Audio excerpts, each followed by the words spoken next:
and we're gonna get right to it. We got a lot of crowns to cover today. Okay, dokie, let's get started.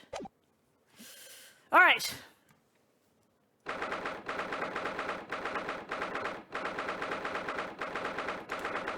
23rd October, 2:41 p.m. Naruhodo's legal consultancy. Oh, this room. It's been too long. It hasn't changed in the slightest, though. And it's been some 6 months, hasn't it? That's a long time for things to stay so familiar. I didn't know when you might return, and I wanted everything to be as you left it. But it has been some 6 months, it's true. So is your father all right, Susie? What happened? What happened indeed? My father? Yes, Professor Migatoba. I mean, it was half a year ago, but that's why you went back to Japan. Because of the telegram you received saying he'd fallen ill with a very high fever for some unknown reason. That's right. So I was surprised to learn you'd be coming back so soon. Surprised, but happy. 'Cause it was all a lie! I think I wrote about it in my letter to you, that it was all a trick. My father is in fine health, and I'm obviously very relieved about that. So we're all delighted to have you back. Well, we're all delighted. It was quite by accident that I've been able to return to Europe, actually. It's because of a very grand conference called the International Forensic Science Symposium. Oh my god! The International Forensic... That's the same symposium Lord Strongheart mentioned. Anyway, I've arrived safe and sound, and all that matters is that I'm here now. After all, I haven't yet fulfilled my promise to you, Iris. Oh! You must tell us everything that happened while you were back in Japan. Yes, of course, I shall. And there's one other thing. Something you wrote in your letter that particularly grabbed my attention. About you-know-who. About Kazuma. Well, I love how he's been downgraded to you-know-who. I know. I'll tell you all that I can.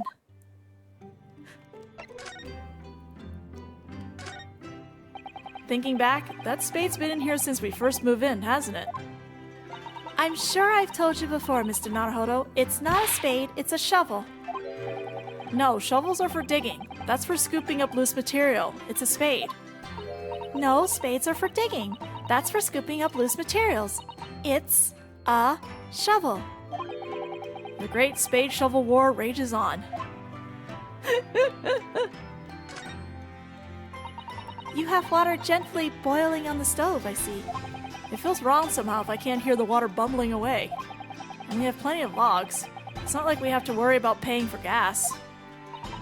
It's important to open the window for fresh air when the fire's burning, though. You can't keep it closed just because it's cold outside. It could be a matter of life and death. Avoid the freezing winter air is a matter of life and death too, if you ask me. Oh well. Perhaps a nice cup of tea will warm you up later. Oh, I'm so looking forward to making you some tea again, Mr. Naruhodo. Which you think I wouldn't like, given that I'm not keen on bitter flavors. But it is Susato-san's tea, and it's amazing what a little cake or something on the side can do. I would dearly love to serve you some sort of Japanese sweet alongside your matcha green tea. But I suppose that's simply not possible given how long we've been staying here in London. Well, I do like the little chocolates you put with my tea. They go wonderfully. Oh, Mr. Naruhodo, you would, wouldn't you? That gives me a warm glow inside for some reason. Oh, you two! Stop being cute! You see? I've been keeping my desk beautifully covered in papers, as always. You really must tidy it all up, Mr. Naruhodo. No more excuses. But Miss Susato, the way I see it, all these papers building up on my desk like this are a reminder of my wonderfully diverse daily life. I like to leave them as they are, so I never forget how lucky I am to have such varied experiences. In that case, you should definitely have a thorough tidy. Then you'll be able to see your papers building up all over again and feel the joy renewed. Still can't beat her in an argument, even though I'm the lawyer here. I see your Daruma still has only one eye filled in. Well, we agreed that it's something we do together, didn't we? We could do it right now if you like. I'd be happy with that.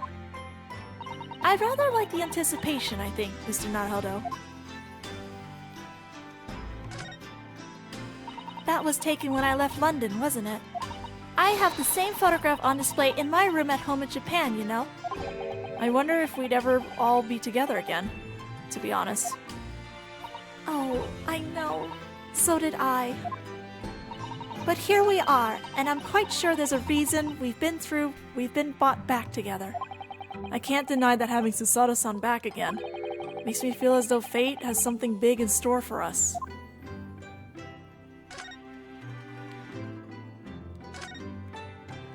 I'm so pleased to see all our sea creatures doing so well in the aquarium. Yes, the prawns are still swimming and the anemones are still swaying. Obviously, I've been looking after them carefully. At first, I used to drool whenever I look at those juicy prawns, but not anymore. They're like part of the family now. I don't suppose they'll ever know how close they were to meeting their maker. Your room through there should be exactly as you left it. I've still never been inside. I've never been invited. Of course not. Only Iris is allowed in my room. No doubt I'll be hearing you two giggling away in there again, then. It must be about a year ago now. I wrote a really long story based on some of my father's old notes. It's about one of Hurley's greatest exploits. I called it The Hound of the Baskervilles. But then Mr. Sholmes forbade you from publishing it, and put the manuscript somewhere nobody could get their hands on it. So nobody knows anything about it apart from Hurley and I. But for some reason, you knew the title of it, didn't you, Susie? Oh, it sounds so exciting! The Hound of the Baskervilles. I should love to read it.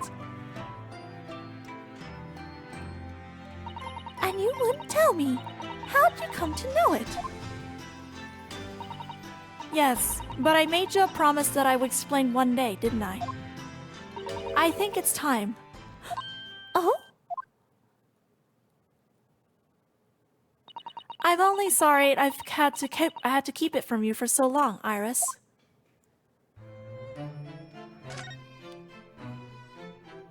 It was completely by accident that I came to know the title of your manuscript, Iris. It was a short while before we left Japan. I was cleaning Father's study and I saw something on his writing desk. You know, knowing what we know now, the connection between why Mikotoba has it is super obvious. Like, the game literally hinted a certain detail by mentioning that Mikotoba had the frickin' manuscript. A large box of papers. There was a label affixed to the box that was written in English. It read, The Hound of the Baskervilles. What? My Baskerville story. Of course, I had no idea what it was at the time, but Father came in and... Susato, what are you doing? Oh, Father. Did you look at those papers? No, I simply read the label, that's all. Well, put it out of your mind. Sorry? Forget that you ever saw it, and certainly don't tell anybody else about this. Do you understand? My God, the hint was there this whole time! But what was Iris's manuscript doing in Japan? I have no idea. But when I heard Iris mention the word Baskerville that day, the title just slipped out. I would never have guessed that it was an unpublished account of one of Mr. Sholmes' exploits.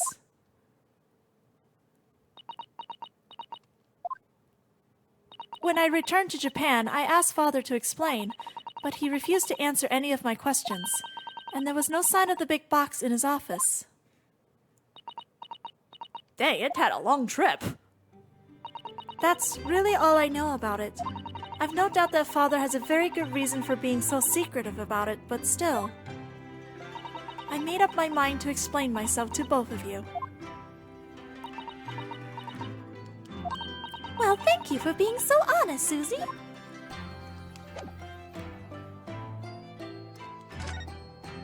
I left your desk completely untouched, Miss Susato, so it'll be ready for you whenever you returned.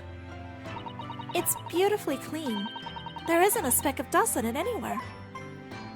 You've been cleaning in my absence, Mr. Naruhodo. Whatever next? Now, if only he could clean his desk. Well, I couldn't allow my great assistant's desk to sit there gathering dust, could I? It really is exactly as it was when I left. I'm so touched. These two are so precious. But sadly, your desk is also exactly as it was too. Well, that's how it should be, after all. Oh dear. I'd forgotten how that clean-cut smile can be so disarming.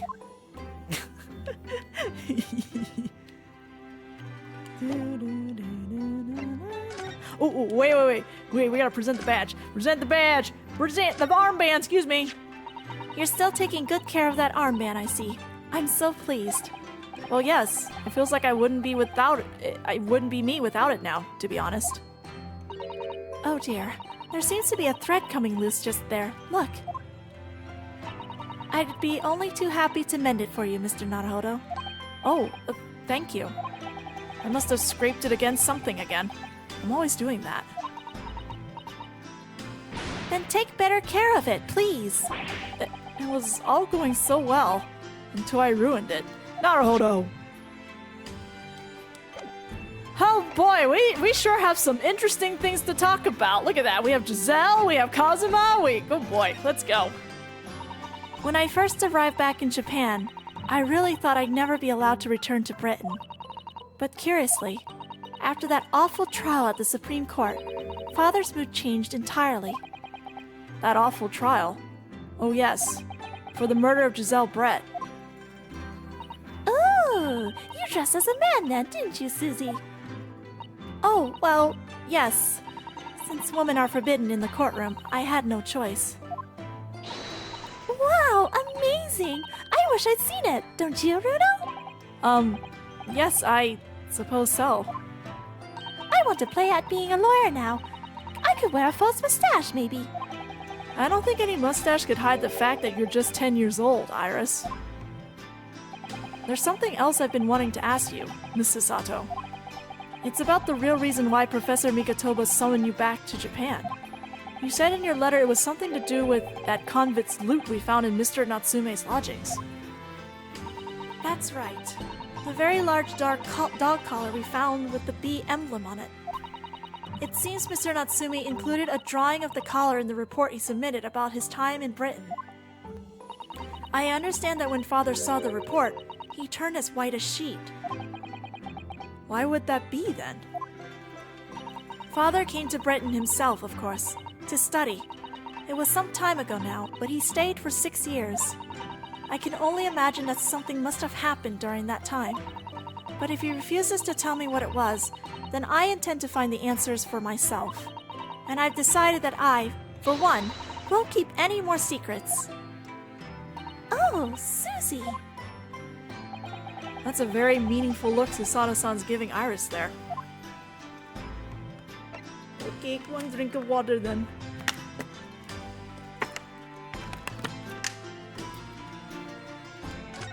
Well, Natsume's back home. He seems to be doing better. You know, everything's fine.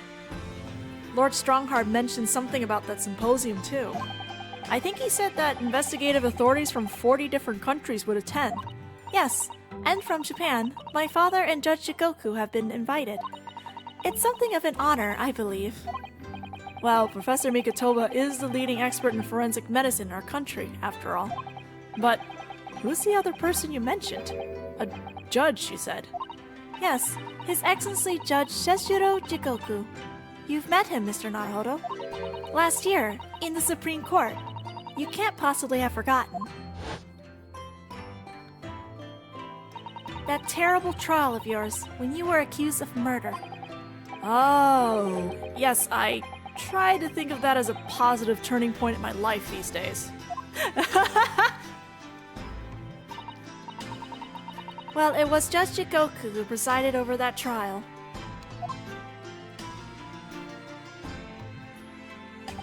If I'm perfectly honest, I'd be happy never to see that man's face again in my life.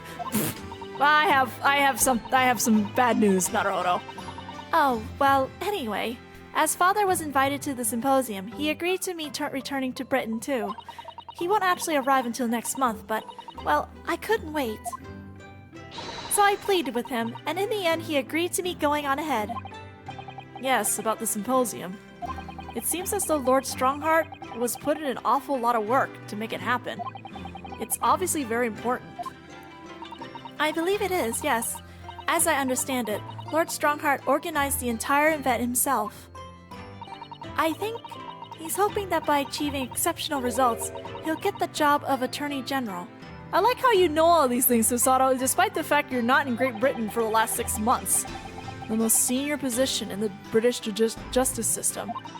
He's hoping to use his power to create the world's finest policing institution. That's what Father said anyway.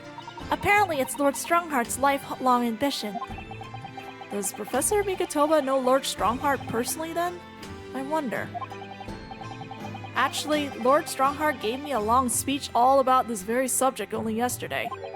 But I sort of lost the will to live early on and didn't really listen to much of it. How trying for you. Giselle Brett. The woman whose unforgivable actions ended in me being wrongly accused of a crime I didn't commit. The murder of John H. Wilson. Yes, Giselle Brett. That's a name I won't forget for as long as I live. The extraordinary thing is, though, it seems it's a name we should all forget. Sorry? Since the incident, our government's intelligence services have been investigating Miss Brett. But it turns out that an English woman by the name of Giselle Brett didn't actually exist. Didn't exist? She's a ghost? But how can that be? It was a pseudonym. Her real name was Shin. And she wasn't a visiting student either. That was the front. A front? Who on earth was she then? Miss A. Shin. Her name is literally all our intelligence services have been able to ascertain about her. Hey! That name sounds oddly familiar. Almost as if something from a telegram we saw in, the first game. Nobody knows why or even how she came to be in Japan. It's a complete mystery. But that makes no sense. It's no easy task to be accepted as a foreign student anywhere. What could the woman have been up to? Killing someone, apparently. I'm afraid I really don't know. The only thing we can be sure of is that she had some business in our country that we don't yet understand.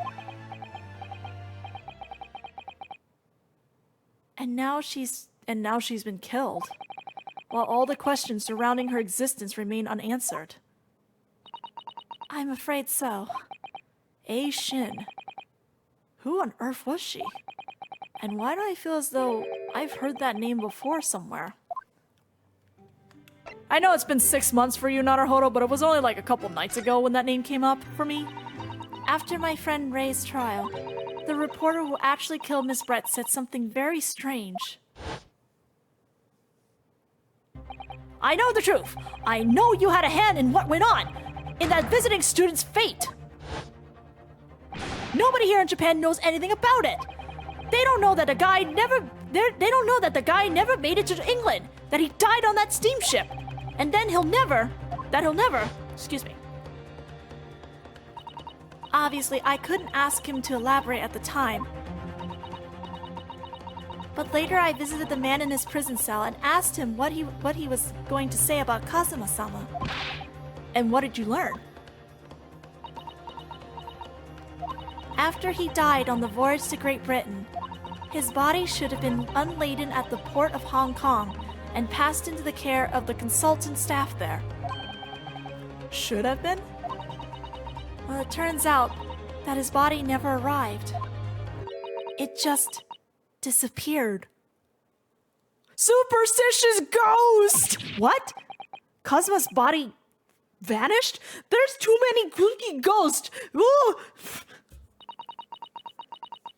Our government tried to cover the fact up, it seems. They erected a grave on the cliffs by our hometown. Except Kazuma-sama isn't there. Did Professor Mikatoba know about this? Yes, it would seem that he did. But he didn't tell me. What the heck's going on? They're still investigating what happened to Kazuma-sama's body as we speak.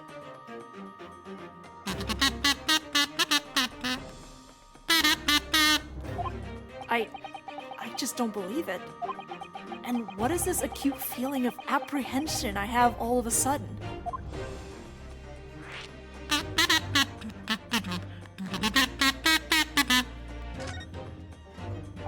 Thinking back now, some of the things that happened on the SS Brea were definitely strange.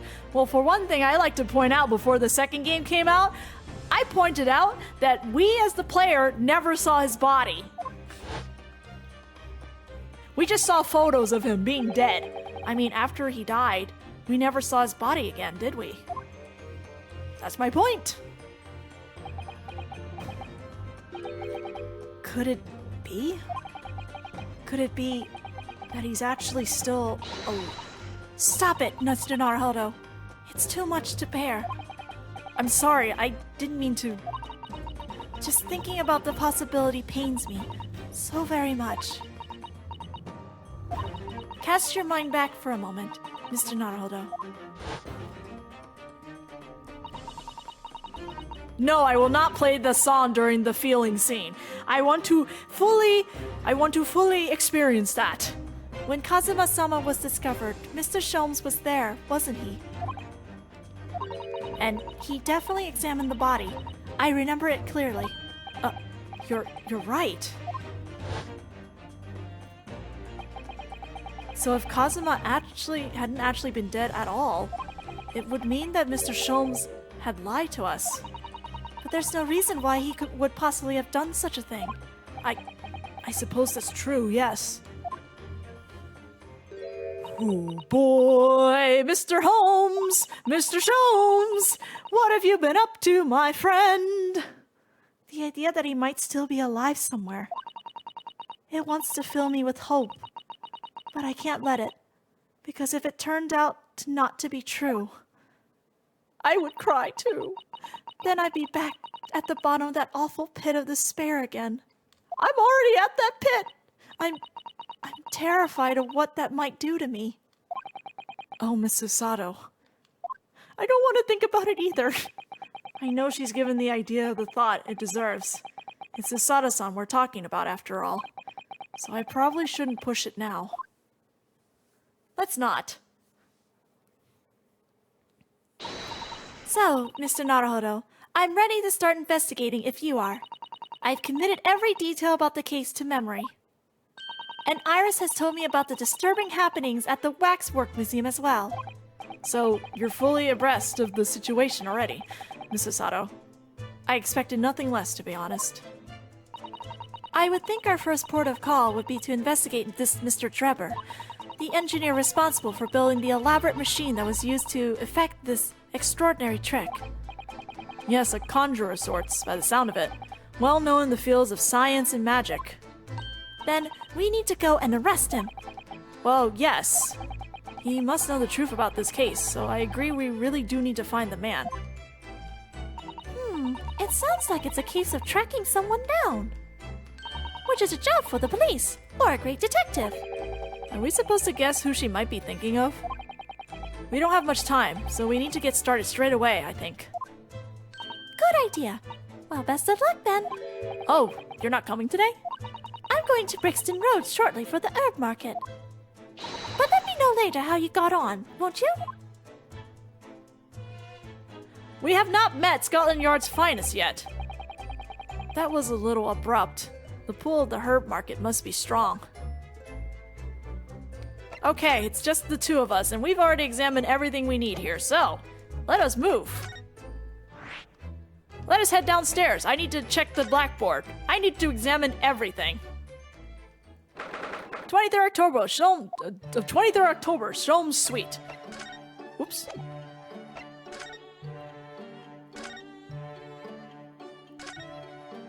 I finally managed to remember this behemoth's name, the Great Atlantiscope.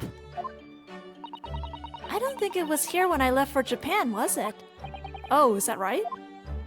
Yes, because it was with the pawnbroker. Ah, of course.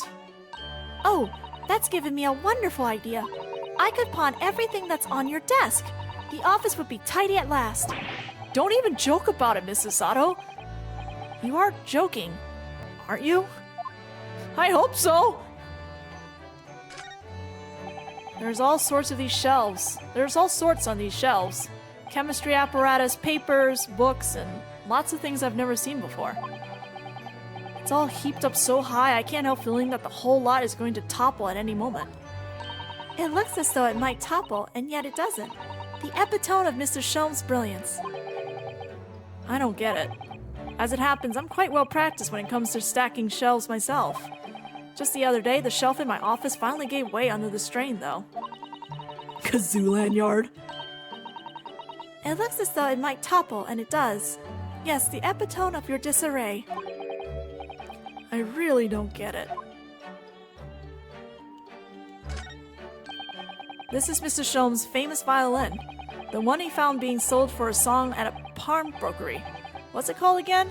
A shodi something? Oh yes, this wonderful instrument features in The Adventures of Herlock Sholmes. It's a world-famous Stradivarius. What? Stradivarius, Mr. Naruhodo. Stradivor. Are you even trying now? We'll come back to this another time, I think. Continues to not be able to pronounce that. And you know what? That's okay. There's a lot of English words I still can't pronounce. I do like this fireplace. It's one of the best things I've seen since we arrived in this country, in fact. Although, I do yearn for a Japanese kotatsu. Putting your leg under a warm blanket table is so comforting. Do be careful, Mr. Naruhodo. Don't mistakenly put your feet into the fire, will you? You'd suffer terrible burns, you know. Okay, I think all the dialogues are starting to become the same, so I'm gonna go to the blackboard. I worry sometimes about how Susato-san sees me.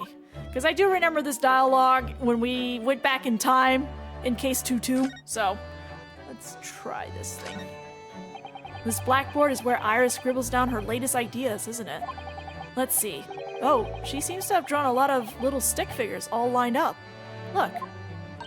Cheap apples at the market is what all of them say. What? The little figures can speak?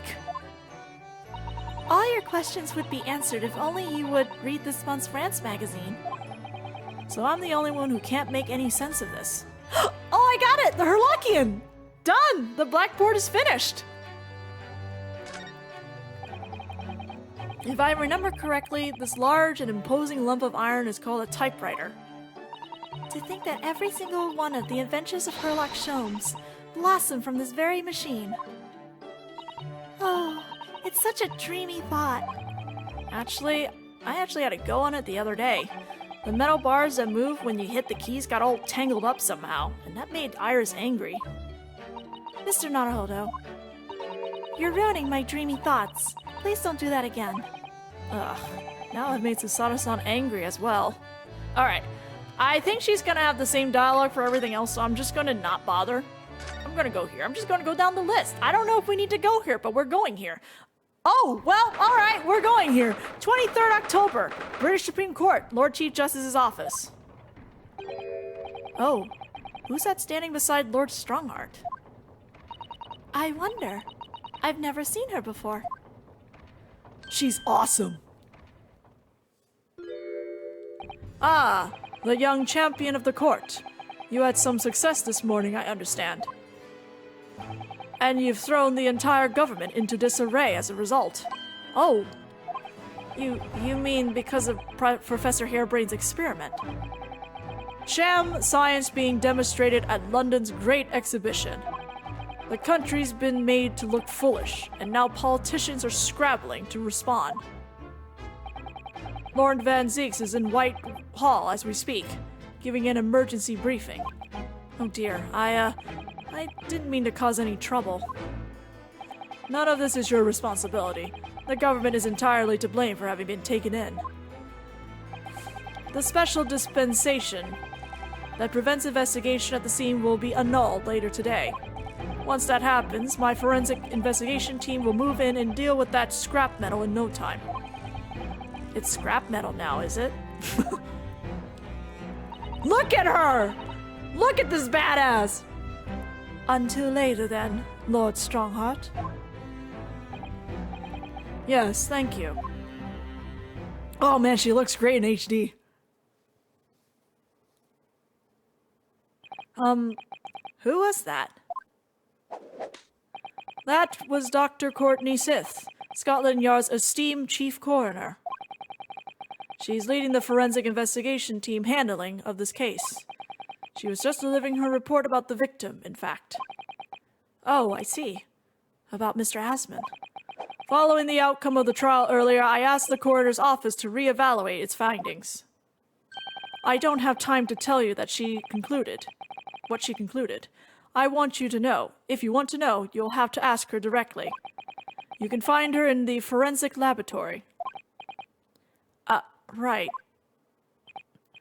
Now, what were you here to see me about? I can give you 7 minutes and 39 seconds of my time. So he's not running quite so spectacularly late anymore. Yeah, I guess not. Hello, sir!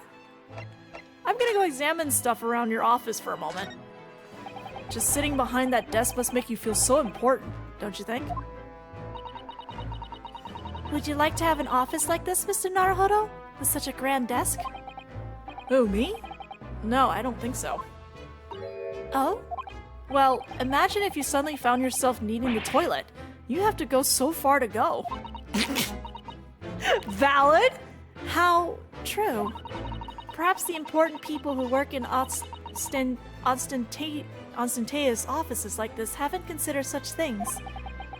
I'm gonna take that as a compliment.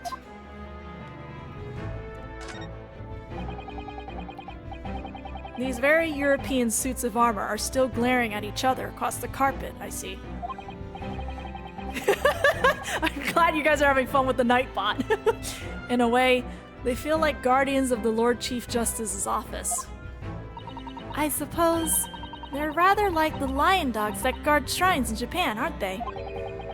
Aren't they a bit too human to be called lion dogs? Did you know that it's a dream of mine to keep 2 cats one day? I feel as though we've gone off at a bit of a tangent, don't you? There's one I know in case 5. There's another one, there's the ladder versus step ladder, and then I need to finish the shovel and spade. You couldn't read all these books even if you were reincarnated 6 times over as a bookworm. I don't know what else I'm missing though. Like, those are the only ones I know off my head. Can Lord Strongheart really have read all of these? Thinking about it, Father's study is full of books that look as though they've never been read too.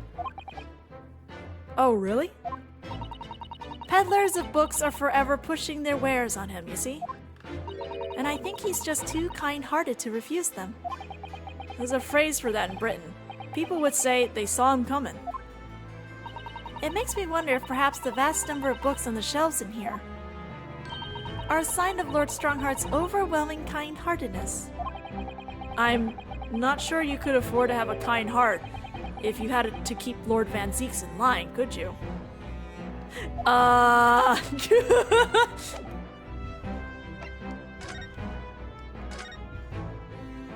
What exactly is the forensic investigation team that you mentioned before?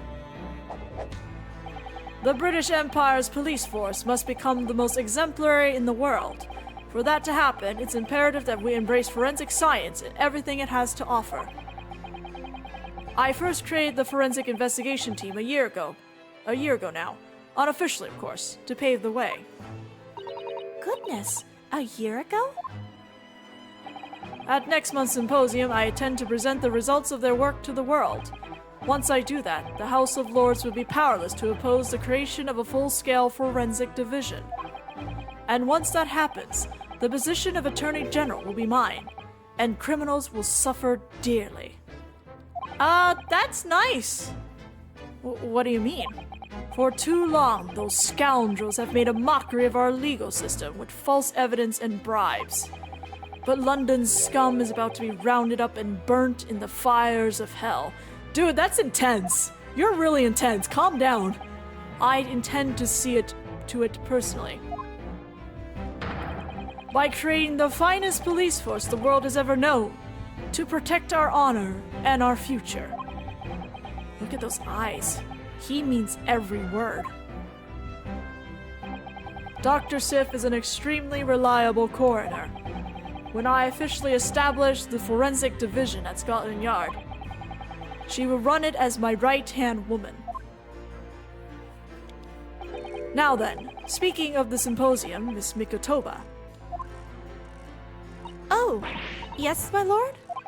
Your father should be on high seas as we speak, making his way here to represent the Empire of Japan. Yes, that's right.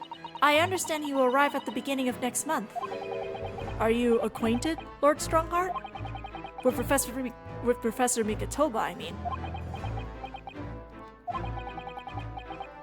It was many years ago now, but yes, I remember Dr. Mikotoba very well.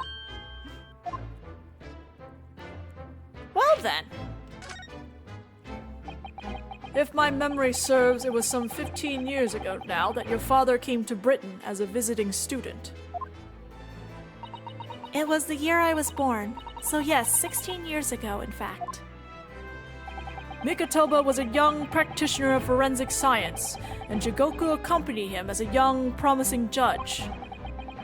The punctiliousness and politeness of the Japanese at the time impressed us greatly. Not that I wish to imply impoliteness or carelessness on your part in any way. I didn't think that you were. Dr. Mikotoba studied forensics as one of London's large hospitals. St. Sinners, if I'm not mistaken. Dr. Sith was also there then, as it happens. Then, Dr. Sith knows my father, does she? She was a young medical assistant at the time, so I doubt their paths crossed regularly. But I've no doubt they knew each other superficially. After all, Dr. Mikotoba was here studying his subject for some 6 years in total. 6 years? That's a long time to be studying abroad, isn't it? I lived with my grandmother in those years. So he left his newly born daughter behind and went overseas for 6 whole years? It was a rather turbulent time at home. Oh. Perhaps father wanted a reason to get away. What do you mean? Why? Well, clearly something was going on at that time. Probably best not to ask about it for now. I wanted to ask you about Lord Van Zeeks, actually. I heard that his older brother was killed some years ago by a mass murderer known as the Professor, who targeted nobles and royalty. Is that right? You Japanese are a thorough lot. You've done your research well. Yes. And you could say it was that very incident that gave rise to the Reaper. What? Why? When his brother, Clint Van Zeeks, was murdered, it was just after young Baroque had graduated from the University of London and became a prosecutor. When obvious criminals who managed to evade a conviction in court started disappearing, rumors quickly spread throughout the capital. Londoners started to say that wherever Baroque Van Zeeks went, the ghost of his dead brother wasn't far behind. Oh my lord! My word! So, Lord Van Zeeks isn't the Reaper, it's the ghost of his brother? Ever since that time, he became a very aloof figure in London's legal circles. Oh, yes, Lord Strongheart. Go on, go ahead. It's about Professor Harebrain's experimental machine. We'd like your permission to examine the remains, if possible. Are you well versed in science, then? Not in the slightest. In fact, you could say I was barely aware of the subject at all until recently. Well, the special dispensation legally preventing investigation of the machine is currently being annulled. Within a few hours, Dr. Sif's team of forensic experts will begin their own investigation. But I suppose until then, there's no harm in you looking at the wreckage, as long as you touch nothing. Thank you. Being able to look at it is better than nothing. And I'll be able to see it too. Your time is up. You'll have to excuse me now, I'm afraid. My next engagement calls. And you're not going to be late to it? We are extremely sorry to have troubled you when you are so busy, my lord. I have important matters to attend to in preparations for the symposium, you understand. Okay, bye-bye. The prosecutor's office is currently grayed out for me. Holy crap, Albert, what are you doing? 23rd October, local prison, cell 11. Sir! What's he doing? Oh my! The whole wall of the cell is covered in mathematical equations. And now it's in HD. And he's still writing more now. Professor, sorry to interrupt. Mr. Naruhodo. And who is this young lady? My name is Susato Mikatoba. I'm Mr. Naruhodo's judicial assistant. It's a pleasure to meet you, Professor. Oh, if only I met a refined young woman like you sooner! None of this would have happened. No, that's not logical. That makes no sense at all. Oh dear, I'm sorry if my presence here upsets you. I owe you an apology too, Professor. I didn't manage to deliver what I promised you I would in court this morning. Oh no. The whole thing, the whole miserable affair, it all happened because I've been such a complete and utter clot. Professor Hairbrain,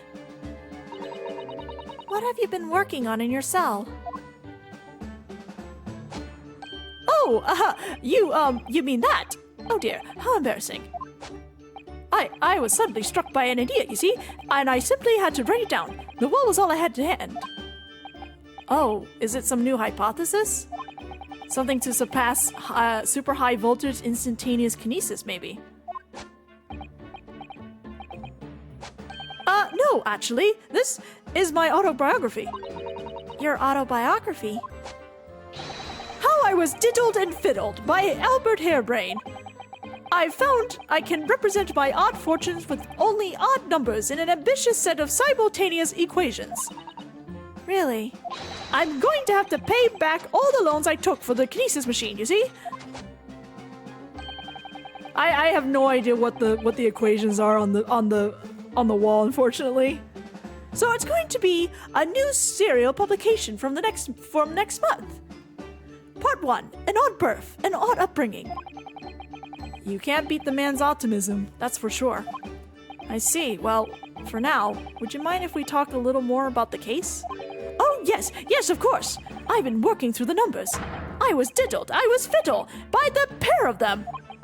By Asman, and by that aloof engineer, Trevor. We're not gonna have to sit through an explanation of all these equations, are we? I hope not. Boom, boom, boom, boom, boom.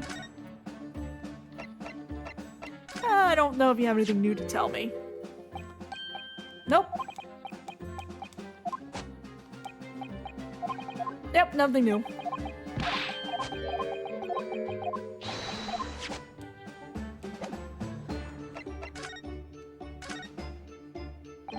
Everything I believed in has been turned on its head. My research, Mr. Asman, the kinesis machine, my hypothesis even. I'm sorry it's come to this. There was really no other way. No, it's not your fault. I wanted to protect my work, but in the end, there was nothing worth protecting.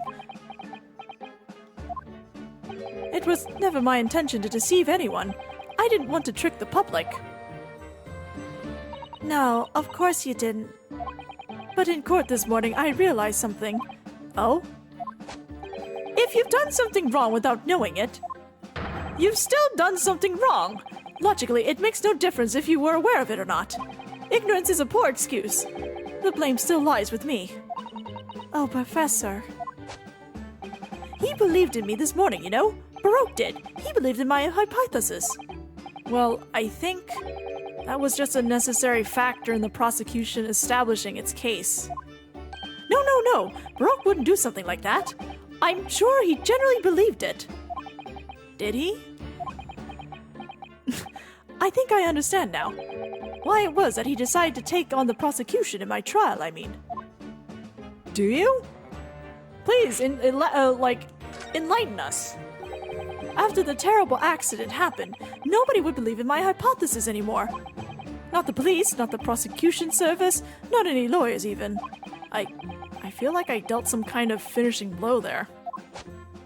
So if any other prosecutor had taken the case, if it was anyone other than Baroque, I'm sure the prosecution would have declared my hypothesis a complete and utter nonsense.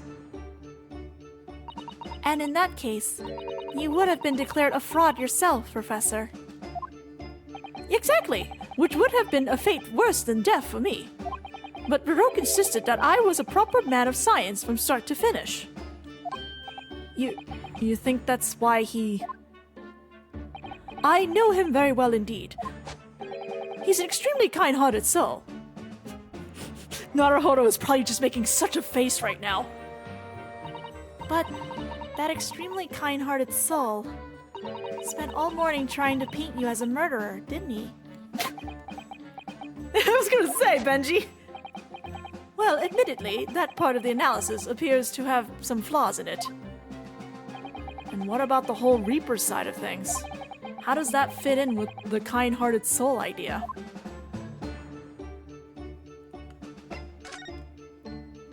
Do you think he set out to trick me from the very start? I'm sorry to say, that does seem likely, yes.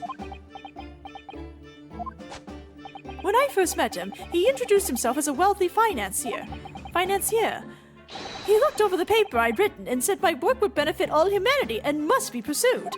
He was so enthused. He was so emphatic. But in reality, he was the mastermind of some vast criminal network, it seems. I still can't believe it. As the machine was essentially a set decoration for some stage magic. It probably didn't require a large amount of investment, actually. But the scale of it, it wasn't just some small trick. It was a very elaborate feat of deception. All young scientists are full of hope about their burgeoning ideas, full of zeal. But none of us have any money. We want to do research, but we can't afford it. As someone who is a starving artist, I feel you. Many of us take on barely legal part-time work to try to earn just a few measly pennies to carry on. To go through all of that, only to be taken for a complete fool, it's too rotten to believe. It is, I agree. And that's why we have to find those responsible and bring them to justice.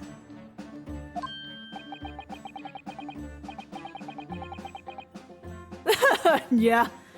Mr. Asman is no more, of course, which leaves only the engineer. Mr. Enoch Drebber.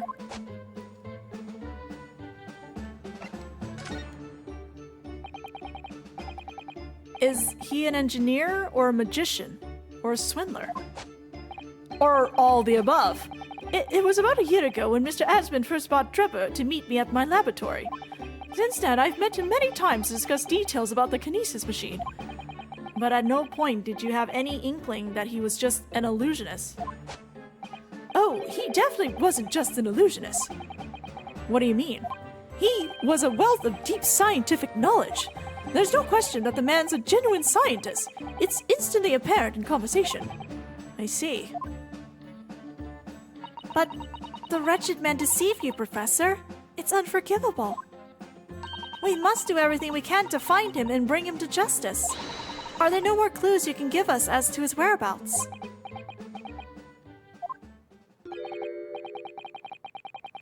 I'm sorry, but we only ever discussed the kinesis machine. Nothing else.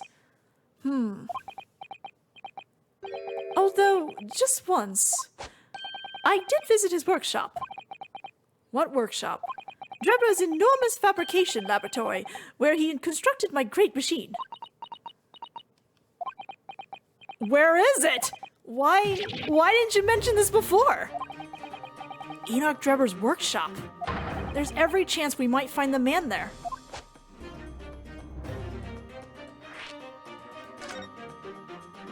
So you've been to Drebber's place of work then? Yes, just once, you understand. It was an enormous place, plenty of room to construct a kinesis machine, you see. Where can we find it? We have to go there at once. There's a good chance that we'll find Drebber there. Well, yes, definitely. I'm sure you're not going to want to hear this. But I have absolutely no idea where the workshop is at all. Hi, Suki. I'm so sorry. I was more than half expecting that. You see, I was blindfolded in the carriage the entire way there. Why did you not find that suspicious, Albert? He blindfolded you? He wasn't taking any chances then. The place was incredible, the pinnacle of modern engineering. Even the oil he used was the very best, a special French machine oil that's impossible to obtain in Britain. Congrats reaching limit cut. The indescribable scent of the imported oil. Perfumers across the world should forget their secret formula and use that instead. What do you think, Mrs. Sato? Udo machine for your next birthday? Uday machine. I've never used any kind of perfume, Mr. Naruhodo, and I'm not sure I'd like to start with that. I don't suppose you know even part of the workshop's address, Professor. You don't have a business card for Mr. Drebber, for example. The man was clearly very cautious, Mrs. Sato. I'm sure he would... Aha! Yes, I do! He gave me his business card once. It's right here. Look! What? Let me see that. Throw etiquette to the wind, why don't you?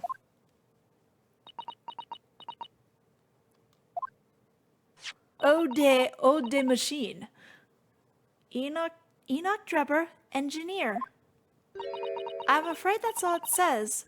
There's no address. Well, no. Oh well, I can't say I'm surprised. Still, this could be useful.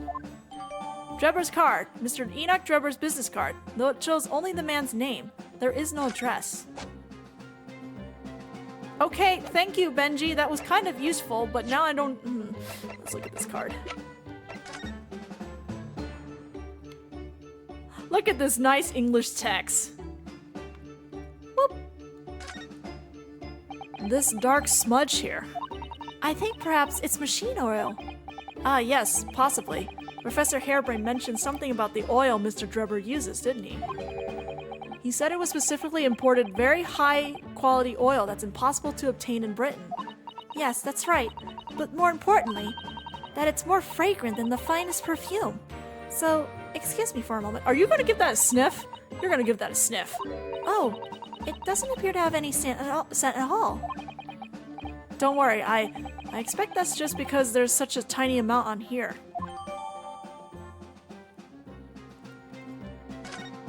Oops, I forgot to read that. Don't worry, it's just oil. There's a smear of machine oil on the reverse, which is going to be valuable later in a bit. Just keep going down the list, baby. 23rd October, the Great Exhibition Grounds, foot of the Crystal Tower. The dog! I had no idea there was so many people in the world. I know what you mean. It's really packed here today. It feels as though it's taken us 2 hours just to make our way through the crowd to this point. Has it? I shut my brain down so I didn't really notice, to be honest. Gosh, I do wish I had your absence of mind sometimes, Mr. Naruhodo. There you are! I had a feeling you lot would show your mugs before long. Oh, I thought that was Gina. Okay. Oh, Inspector Gregson. I see you're hard at work as usual. Warm greeting to you. I do hope you've been keeping well since we last met. What's with all the ceremony? We just saw each other in court this morning. Not you, Sunshine. The gentlewoman so loyally at your side. Aww, he gave her a curtsy. Why, thank you, Inspector. How good of you to notice. He might be a bit rough around the edges, but he's still a proper English gentleman at heart, I suppose. As you probably guessed, we were hoping to investigate the scene some more. Right, well, that's the young trainee's domain. Oi, get over here, Gina! Bring the puppy! Bring the puppy! Oh, you're so cute! She seems to be busy playing with a puppy, probably giving it a traditional East End training. Gina? She's a police officer now? Amazing, isn't it? She's a good kid, actually. Heart's in the right place, anyway. She's got the detection bug, if you ask me. Yep, I think she'll follow in my footsteps nicely. Aww. What do you mean? I'm being transferred. It's time for me to say toodaloo to London. Oh no, really? That's a bit sudden, isn't it? I had no idea. Where are you going to be posted then? We'll come to see how you're getting along. Haha, not likely. But you're welcome to try. If you don't mind a trip to France, that is. Okay. To France? I'll be working in the Paris Police Prefecture. Should be right up my alley. This is very odd, but France? It's an entirely different country. I don't understand. Why would you be sent there? That's the way the adult world works, Sunshine.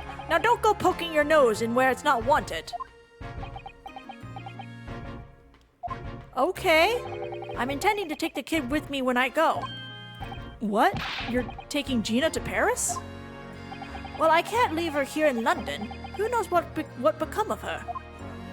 I suppose he's worried she slipped back into slipping her hands into people's pockets and purses. I don't think he's worried about her pickpocketing, Mr. Naruhodo. I think he's worried about the Reaper. Oh, of course. So that's playing on Inspector Gregson's mind too, is it? Anyway, I haven't mentioned any of this to Gina, so don't go blabbing, you hear me? No, of course not. I've got to keep that diving diva safe and sound. Until all this is over, at least. What the hell, Gregson? Oi! Did you just call me a blooming diving diva again? So you heard that, did you? Right, well, any question about the scene, you can put them to my capable detective diva here. Detective diva! Oh my god. Gregson really cares. All right, you heard the boss. Inspector Lestrade in charge here now. I suppose I better keep my word and not mention anything about Paris. So, Gina, you've got a new dog, have you? Bring the puppy! Bring the puppy! He's so cute in HD! Oh, man, I swear this is where the budget goes. The budget went to the cat. The budget went to Wagahai and Toby. Isn't he great? Toby's his name. Oh, how delightful! He's absolutely adorable. He's so cute. Yes, the dog does seem lovely. But it's the not-so-lovely Inspector Gregson that's playing on my mind, to be honest. It's so cute. I'm sorry.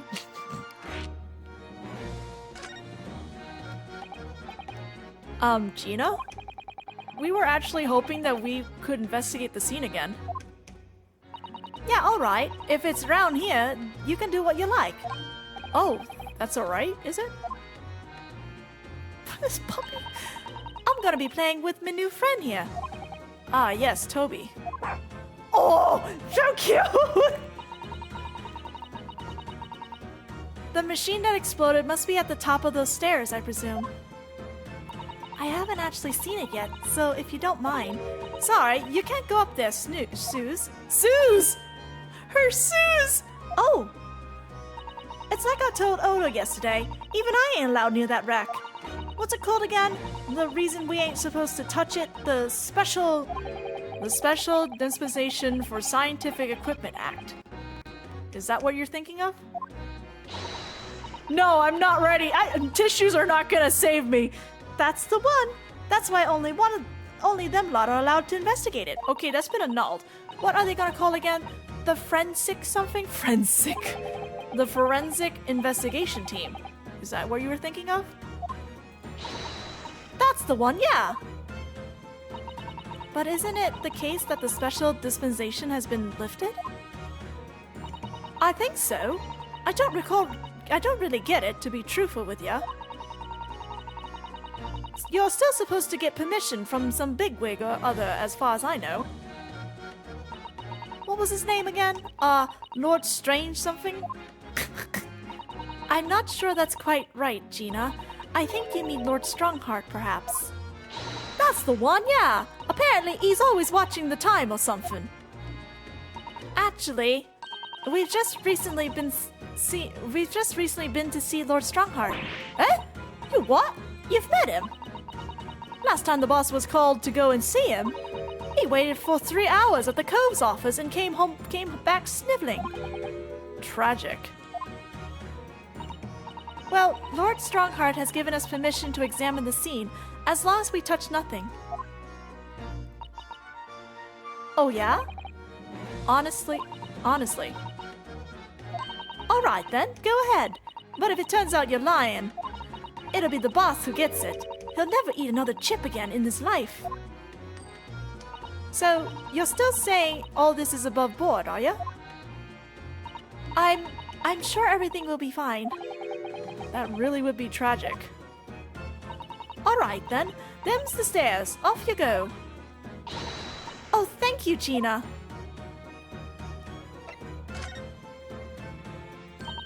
It was great, wasn't it? I had a right laugh. It was a new one on me. That, you know, being in court and not spending the whole time worrying I'm about to be found out.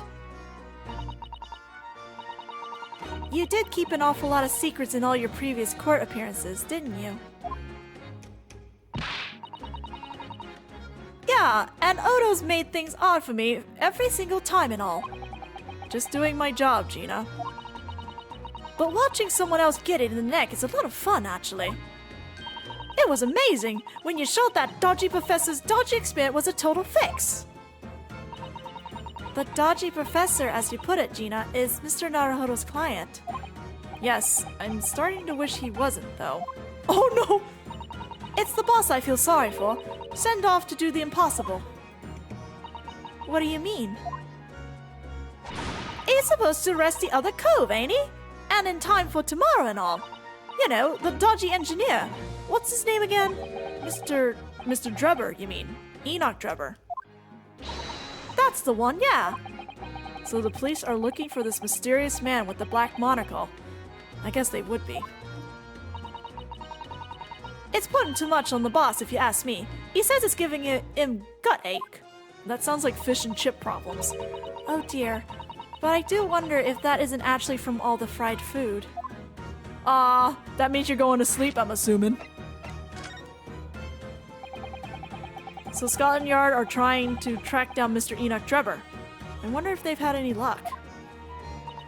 He's really funny looking. Got 2 eyes, what don't match. Saw a glimpse of a picture of him earlier. I mean, I didn't actually pinch it or nothing. The old devil's got it. Sorry? Who?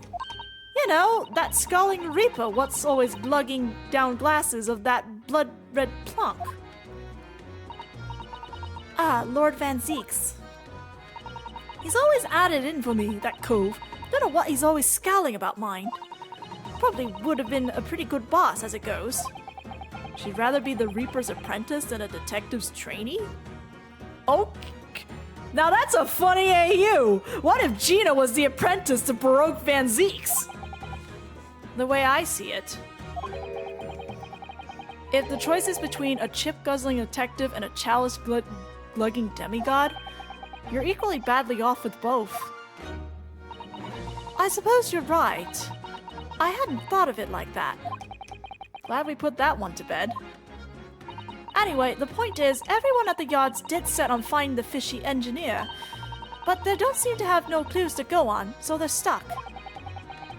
There's nothing that can lead us to Drebber at all? Where did you find that little mutt then, Gina? Oi! Don't be so flaming rude, Odo! Slight overreaction, don't you think? He ain't no mutt, alright? Toby's... How'd they put it? Oh yeah, a bona fide detective. Sorry? I give him proper title and everything. It's Chief Inspector Toby to you. More senior than Inspector Gregson, is he? Oh, so he's a police dog, is he? The police recruit dogs now? I've heard that they're already being used officially in Germany as part of their city policing. They're used for chasing criminals and such like. They have a wonderful sense of smell, after all. Oh no! Oh no! I know what's... Naruhodo, no! I have a fairly good sense of smell myself, as it happens. I can tell undergarments that have been freshly laundered from undergarments that haven't. Good job, Ninosuke. God, I remember that line. I can't. Naruhodo. Oh. That's nothing compared to this little fella. Naruhodo. I can't. I remember reading that line in the Japanese too. Oh, really? According to what the boss said, once Toby's here got a good whiff of your drawers, he could chase that scent to the other side of the world. Also, that's so cute, this sniffing animation. What? What? To the other side of the world? You mean he can swim? Mr. Naruhodo, I think you may have missed the point by rather a wide margin. I just can't believe this little dog has such an incredible skill. I'm telling you, Odo, there's gonna be more and dogs. There's gonna be more and more dogs doing their bit for the police in the future. Yes, I agree. Also, this dog's so cute. Right, one of these days, they'll be barking orders at us lot, not the other way around. Dogs are taking over the world. Oh dear. Sorry, Gina, I don't think I agree with your vision quite that much. Well, anyway, whatever you think about that, Toby here is Britain's first police dog. He's so cute. I found him down the East End the other day. Someone had just chucked him out on the street. There you go. I knew she lifted him from somewhere. Oh, Gina, you're such a kind-hearted soul, aren't you? To children and to animals. Okay, can I present this and you can sniff this out? About this, Gina. Yeah, I'm still learning me letters at the moment. I only know A to E, so if it ain't too much bleeding trouble... actually, Gina, it's the back of the card that's important. Eh? How come? There's just a dirty old smudge on the back, that's all. It turns out that this very high-quality French machine oil. It has a very particular scent, apparently. You don't say! Let's have a whiff, then. You sure? I don't smell nothing. No, we didn't mean that you should smell it. Oh, right! You mean Toby. Oh, so cute! Look at his little bean paws are hidden behind the text! His sense of smell is so good, he can track people over the oceans, can't he? Professor Harebrain informs us that this oil is unique to Mr. Drebber's workshop. Look at his little bean paws!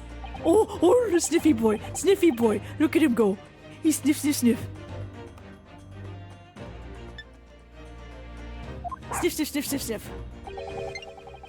I think he's picked up a scent. So you mean if he follows the scent of this oil, Toby could lead us to that dodgy cove's workshop?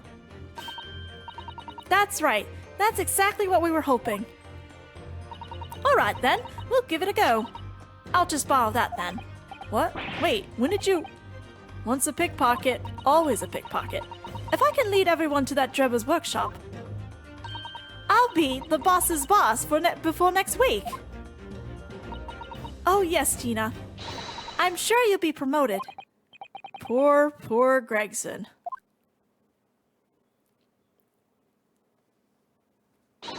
Right then, Odo. Leave it to me. Sorry? We're going to get going after that dodgy Engineer's Cove right this minute. Oh, but hang on. Someone's supposed to be on guard duty here all the time. I'm afraid we can't help. We need to get on with our investigation as well, Gina. Oh, right. Oh well, never mind. It ain't gonna be me what's gonna get his neck. It'll be the boss. Poor Gregson. Again. Ready, Toby? Got that oil scent, have ya? Come on then, boy. See you later. Bye, Gina. I do hope the scent of that oil leads them to that swindler's workshop. Yes, I hope so too. Ideally before the dog swims across the channel to France. Alright, let's examine some stuff.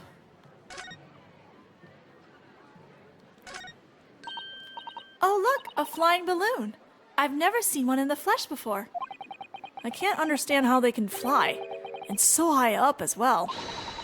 Oh, but think of the view, Mr. Naruhodo. You must be able to see for miles and miles. I do think of it, and it terrifies me. I mean, it would be certain death if you fell out. I'm sure they're perfectly safe. After all, they've been invented by some of the brightest minds in the world. Let's not forget that we know at least one has exploded. Yeah. I'm sure there are other ways to fly. I mean, Naruhodo's right. What a shame that the symbolic landmark of the great exhibition has been damaged like that. Yes, unfortunately, the birdcage crashed in the most prominent position possible. It's the gods giving us a warning, if you ask me. Man must travel under his own steam and not cut corners with instantaneous kinesis. You just made that up. But imagine what might have happened if the birdcage had landed in a slightly different location. The death toll could have been far worse. So I think perhaps it was a blessing in disguise. Well, the gods are benevolent, obviously. I did say it was just a warning. Man must travel under his own steam, or next time birdcages will rain down on all of you.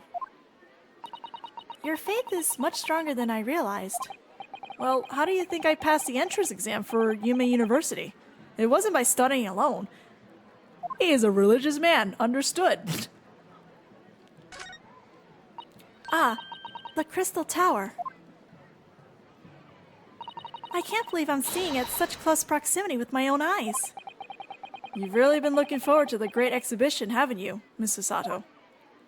Oh yes, when I found out that I had to return to Japan, I'm afraid I cursed my luck. But here you are, back in Japan, gazing up at the magnificent tower. I know. Perhaps I was wrong to curse my luck so harshly. Anything else up here? Nope. Alright, let's look down. Here's the scorch on the ground that you mentioned. Yes, and there's what's left of the green balloon's envelope. All clear evidence of the balloon that exploded on the day of the incident. Poor Professor Harebrain. I do feel sorry for him that his dream have been shattered like this. Someone's well and truly burst his bubble, as it were. Oh, wait, that was the first time I've heard Naruhodo laugh. Ouch. I'm a bad person. You have a mean sense of humor, Naruhodo. The stage up there is where the experiment was set up. It's very high, isn't it? About 30 feet, I believe, or 9 meters if you prefer. Craning your neck to see up to it starts to hurt after a while, doesn't it? Yes, we need to get up there and look around properly. Although, if I'm honest, climbing all those stairs makes my chest hurt. Oh dear. I think perhaps you should exercise more, Mr. Naruhodo. All right, we're going up. These stairs lead up to the experimentation stage. Let's go and see what we can find out.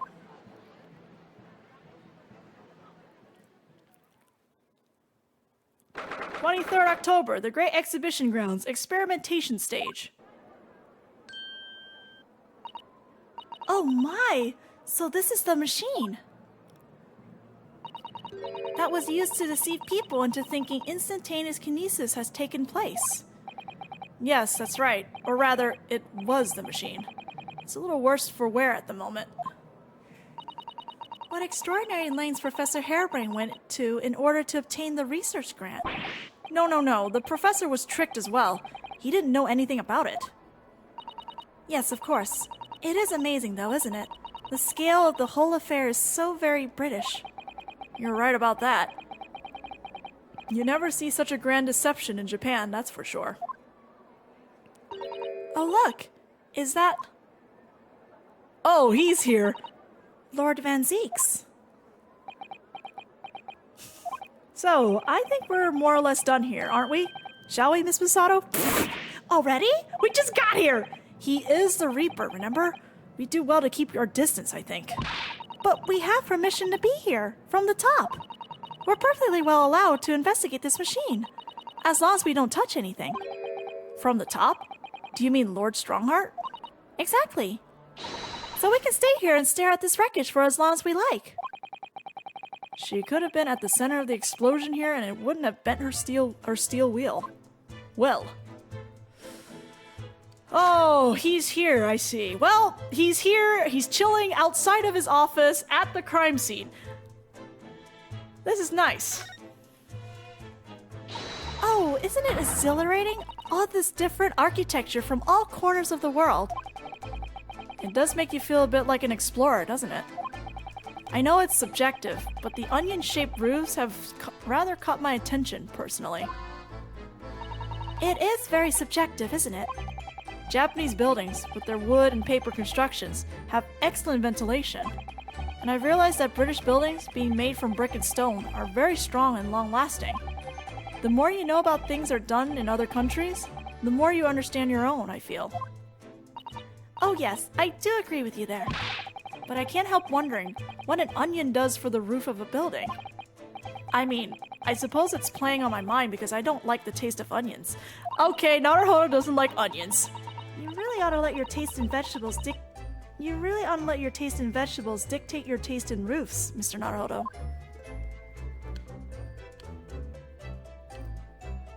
I wasn't imagining things. He really doesn't like the taste. He doesn't like onions.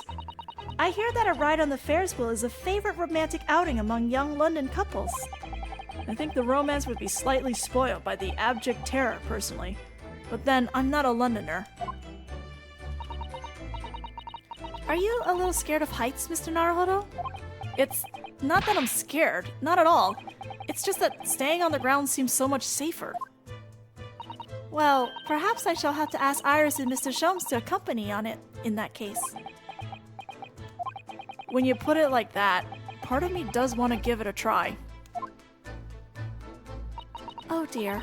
It is complicated for you, isn't it?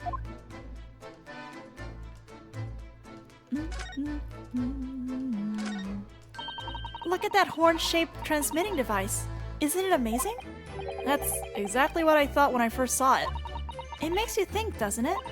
If only it had just been a normal horn, none of this would have happened. That's almost exactly what I thought as well. I bet I can predict what you're going to say next in that case. You're about to say, nothing ever goes to plan, aren't you? Oh no, I would never say something like that. However much I look at... Well, he's still standing on solid ground per se, I guess. Like, the ground isn't shaking or moving underneath, versus being in a balloon or a Ferris wheel that is moving. However much I look at them, I just can't come to terms with those Tamari handballs floating in the sky. You've been glaring at them constantly since we came up here. Sorry, the feelings of wanting to ride in one and wanting to never set foot in one are fighting it out inside me. But if you don't look where you're walking, you might fall from the stage. I don't think I'd notice. That's how fiercely the battle inside me is raging. Naruhodo! Flip a coin! I think you should make peace with riding in one, Mr. Naruhodo. It really would be much safer that way. Do, do, do, do, do, do, do. What a terrible explosion it must have been. Even the steel girders have buckled and twisted in the blast. And what they call the birdcage was right in the middle of it all, just here. But look, Mr. Naruhodo, that metal grill on the floor. Looks as though it's designed to open. It does, doesn't it? If the floor had opened at the precise moment the explosion occurred, the birdcage could have dropped through and disappeared from sight. I don't think there's any doubt that this was a very elaborate hoax, is there? Okay, is that everything? Do I have to speak with Mr. Reaper now? Okay, what? No, the cage is here. This wasn't here yesterday. Really? But if I'm not mistaken, it's the cage in which the victim was standing before he was apparently beamed through the air. That's right, the birdcage. According to what Professor Harebrained said in court, it's made of wood. Or more precisely, Japanese cypress, I think. And despite having been in an explosion and then falling from a great height, it's relatively unharmed. What wonderfully durable construction, wouldn't you say, Mr. Naruhodo? I'd understood that the forensic investigation team had taken it away yesterday to examine it. I suppose they must have brought it back here when they finished their work. But sadly, not with the body inside it. No, that's right. I know we were given strict instructions not to touch anything, but still. This is too important a piece of evidence to overlook. We might need it for the trial. Wooden birdcage. The wooden cage that was used for Professor Harebrained's experiment. This cage with the victim inside crashed down into the crystal tower. Alright, is this everything? Am I ready to talk to Mr. Baroque? I am. Alright, suck it up, Naruhodo. We need to talk to him. Ugh. Least approachable man in the world, winner. 10 years in a row. Be strong, Mr. Naruhodo. Your country and your assistant stand firm behind you. He's still a person, Naruhodo.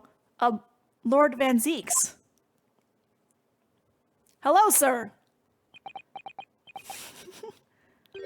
What? Well, beautiful weather we're having, isn't it? What a way to start. I thought I was making it quite clear that I didn't want to be disturbed. Apparently you Nipponese are unequipped to read the signs. Oh, I read them. So, what are you doing here? Entry to this area is prohibited. Well, the thing is... Lord Chief Justice Strongheart granted us permission to investigate, on the condition that we didn't disturb anything. And yet you've managed to disturb me. You're not part of the site. Never mind. State your business then. Come to think of it, there are quite a few things I'd like to ask Lord Van Zeeks about. Not least of which is that awful case, even though it's nothing to do with this. Ask away, Mr. Naruhodo. You won't know unless you try. Wow, that's the first thing we're on! So, Clint was the name of your older brother, I understand, Lord Van Zeeks. You Nipponese. I always have to be on guard whenever you're around. So you've been investigating me, have you? Oh, no, it's not like that. Well, alright, it is a bit like that. My older brother was also a prosecutor. He was the pride of the Van Zeeks family. But tragically, a vicious killer took him from us. The professor, you mean?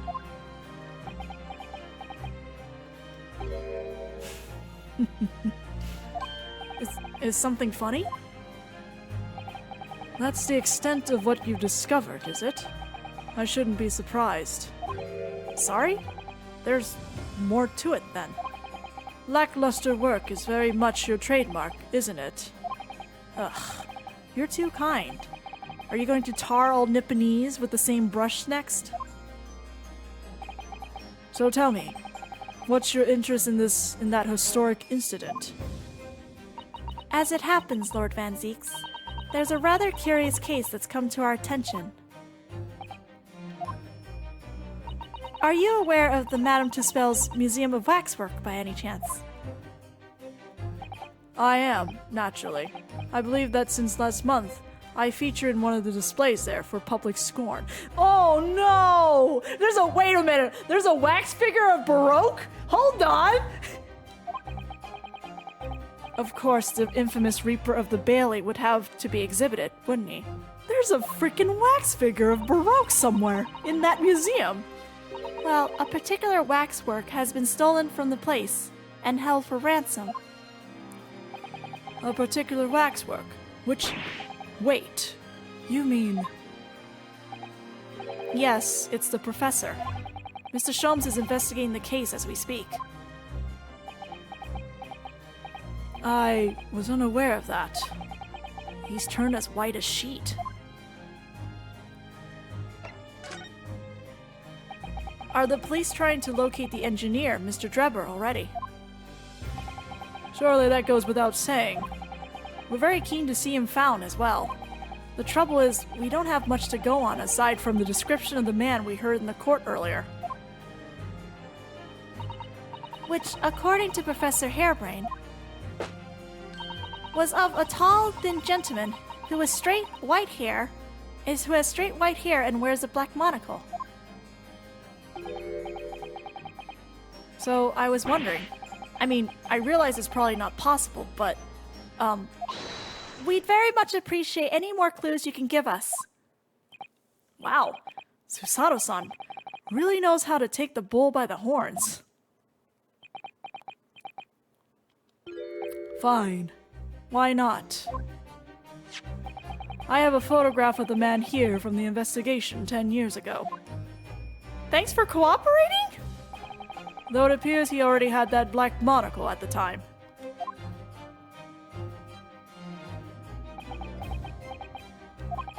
What? Oh, no, nothing. I was just surprised that you shared that with us. We all need the man's testimony in court tomorrow, which means we have to do everything we possibly can to track him down in the short time available. So why wouldn't I show you the photograph? I don't know, you've just been kind of mean to me? What is it about Lord Van Zeeks? Sometimes I just can't work him out at all. Photograph of Drebber, a photographer print of the engineer, Mr. Enoch Drebber. It's hard to make out, but he appears to be wearing a monocle with black glass. Okay, here comes the scene. Hello, Damien. How are you doing? Ah, the file I requested for the trial tomorrow. Thank you.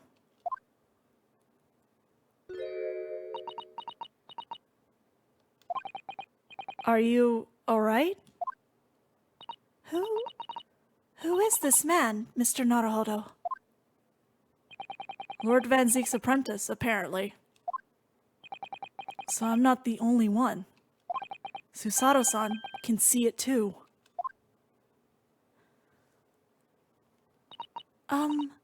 Lord Van Zeeks, may we speak with your apprentice for a moment?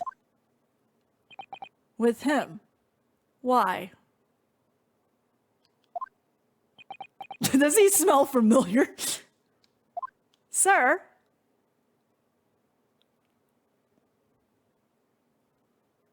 Kazuma-sama!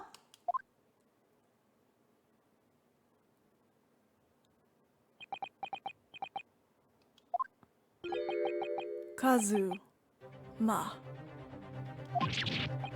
I don't believe it. Your posture, your presence, it can only be... It's you, isn't it, Kazuma-sama?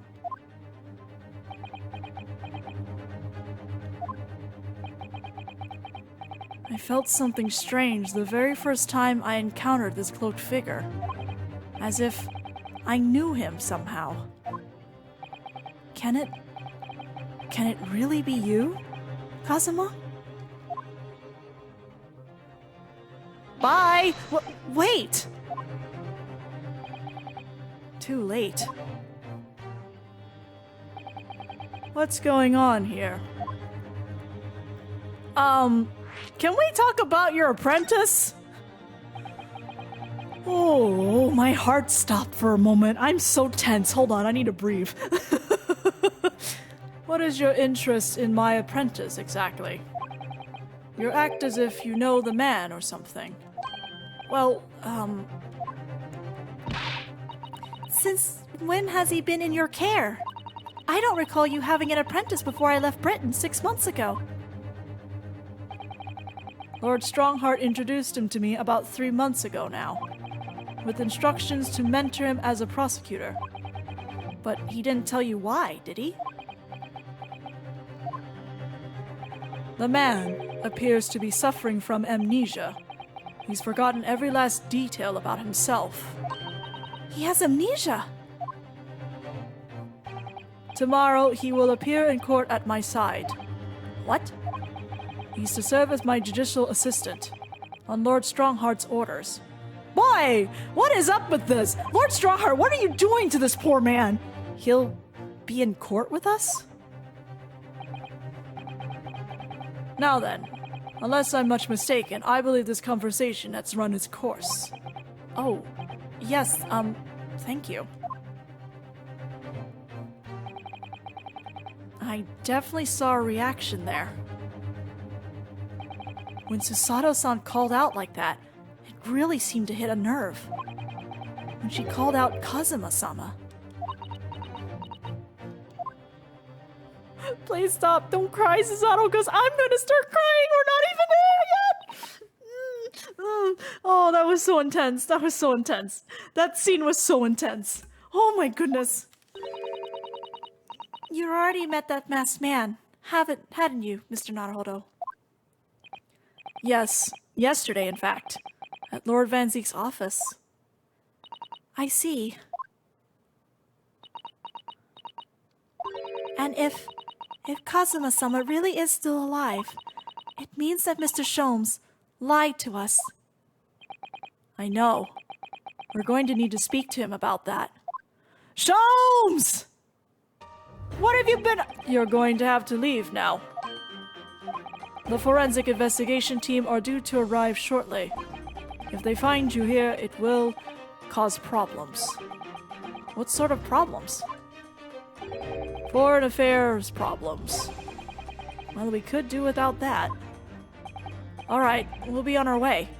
Let's go, Miss Susato. Of course. At least say thank you for all the stuff he told you, Naruhodo! Where are your manners? I know he's a jerk, but still. Okay, Sholmes. Sholmes! Talk to us. 23rd October, Madame Tusspells. Oh my! No wonder it's called the House of Horrors. I like to turn on my heels and go straight home. Via the confectionery. Being scared makes you crave sweets? Well, I can understand that. I was looking forward to a reunion after 6 months away, but there's no sign of Mr. Sholmes anywhere. That's strange. He should be here investigating the abduction of the Waxwork. Oh well, I suppose we'll just have to come back again later. No, we don't. He's like here somewhere. He's probably over there, actually. Or he's not. Okay, maybe not. Well, I'm just examining stuff then. Oh, what a horrifying scene! A murderer caught in the grisly act. I know. And in case you were wondering, it's the one with the big knife that's supposed to be the killer. I don't think anybody would be in any doubt about that. Surely. And did you know that according to the description, the bathtub at the back has no particular significance? What? Really? I would have thought it was meant to show that the killer also worked in a bathhouse, peddling criminal wares. Aha! We have a new theory. Naruhodo!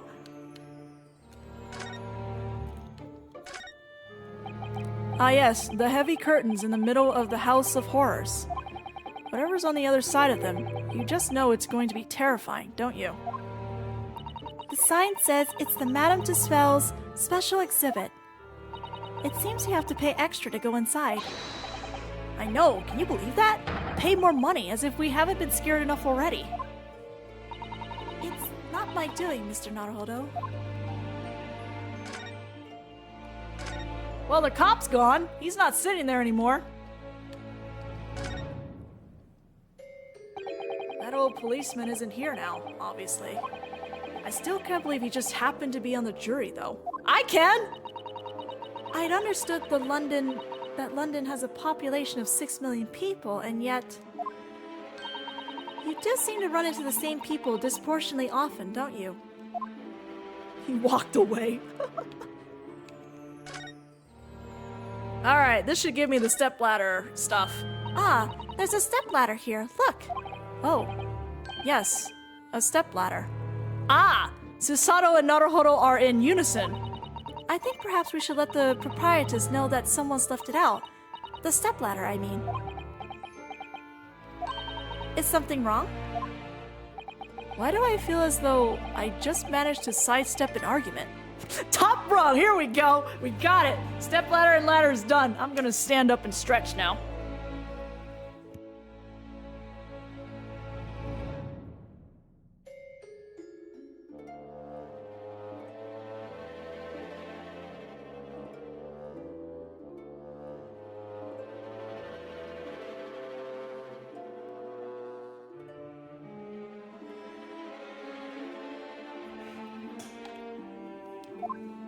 Okay, we are back.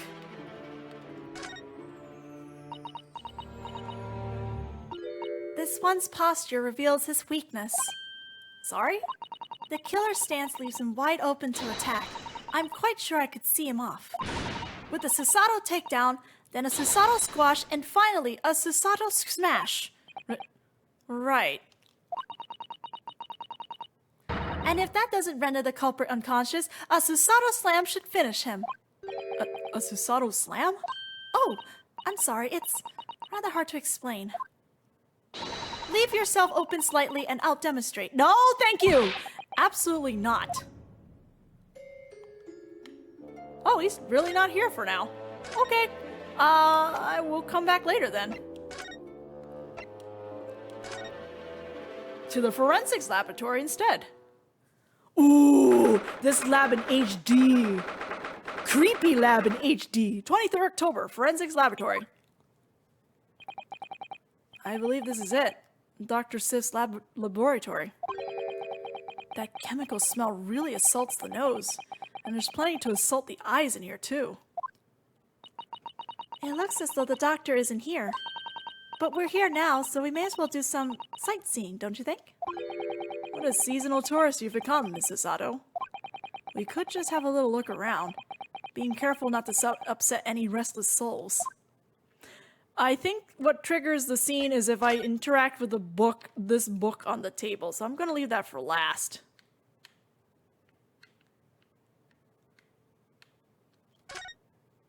Look at all the bottles on the shelves in these cabinets. What an assortment of chemicals. These ones here are labeled highly toxic. Ugh, that's worrying, because there are also things that look like salt and pepper shakers in there. Oh yes, and they actually say salt and pepper on them. The doctor probably spends a lot of time in this room, I suppose. Perhaps she has meals here sometimes. Life goes on, even when you're surrounded by death. A table and a set of sharp tools. When you consider each in isolation, it all looks quite innocent. So why is it that when you put them side by side, they seem so horribly disturbing? It might be best not to ponder it too deeply. Seeing the large tome that's open on the desk does make me wonder, though. How can anybody concentrate on bookwork with this acrid odor of chemicals in the air? You'd either have to have a cast iron constitution or a really terrible sense of smell.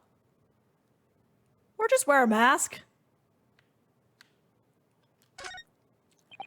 Those large jars seem to have pale things floating around inside them. I suppose they're fruit liquors or something. Or like the pickle umeboshi plums we have back home. Father had jars like that in his laboratory as well. I expect they're human organs in a preserving solution. Probably as examples of some rare medical condition. Miss Susato, there are some things in the world that it's perfectly fine never to know about. Ever. Oh! So as I said, I'm sure they're fruit liquors or umeboshi, aren't they? Of course. Yep, that's what they are, Naruhodo.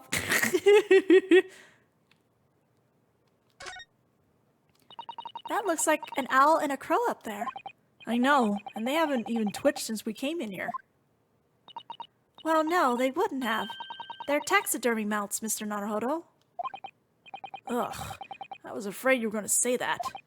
I've been trying very hard to tell myself they're just sleeping with their eyes open. Yes, I think perhaps you were wise to put something like your Daruma doll on display in the office instead. Well, look at this. What a magnificent display case. The cherry wood has been polished to a high sheen, and the intricate carving is a joy to behold. Western cabinet makers really are very skilled, aren't they? Do you have nothing to say about the skeleton inside, Mr. Naruhodo? Miss Susato, can't you tell that I'm trying very hard to avoid talking about the terrifying contents of the case? It's how I cope. I'll be sure to remember that from now on. That's a good idea. Don't bring attention to the thing you don't like. Good idea. I suppose this is Dr. Sif's desk. Ugh, I would not like to work in a place like this. It's very tidy, though, isn't it, Mr. Naruhodo? Imagine how efficiently she must work. The lighting is poor, which is bad for the eyes, and the chemical smell can't be good for you. Not to mention the skeleton watching over you as you work, which is definitely bad for the nerves. Well, yes, those are valid concerns, I suppose. I can just about cope with one-eyed Daruma doll watching over me, but that's all. We all have skeletons inside us. Oh, wait. Oop. Try to get the book.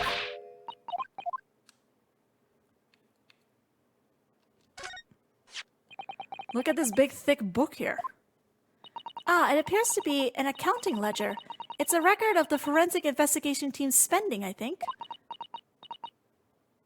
Oh. What is it?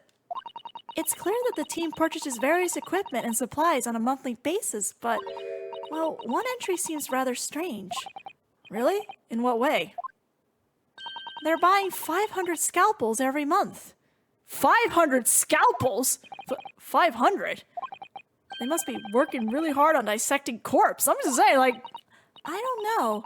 Judicial autopsies are only carried out in certain special circumstances.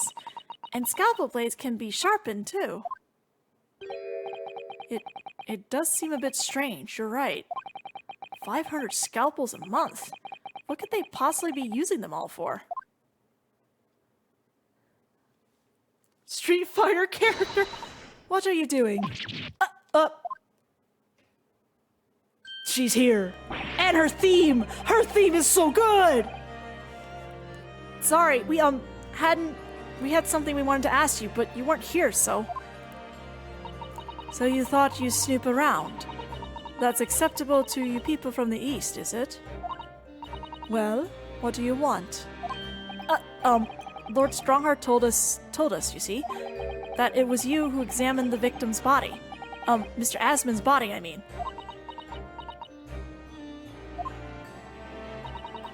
So we came to ask you about your findings, on Lord Strongheart's advice.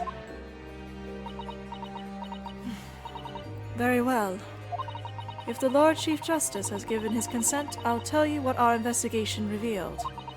But when we're done, you must leave immediately.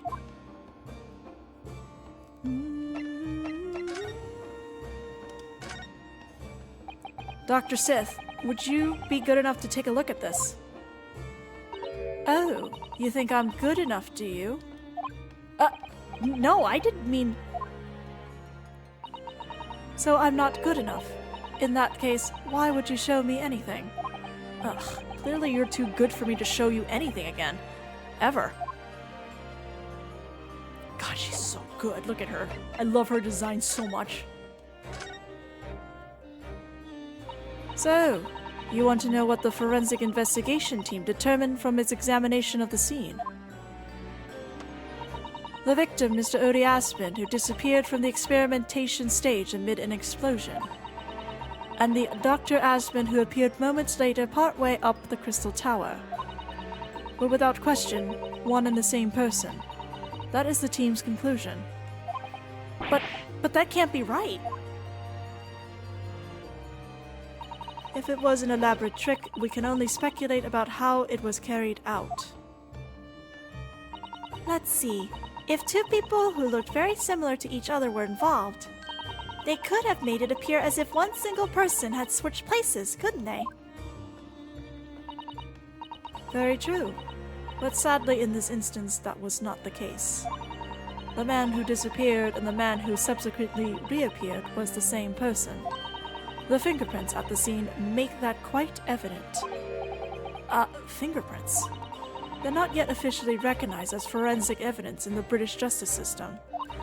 But one day, they will be used as an investigative aid as a matter of course.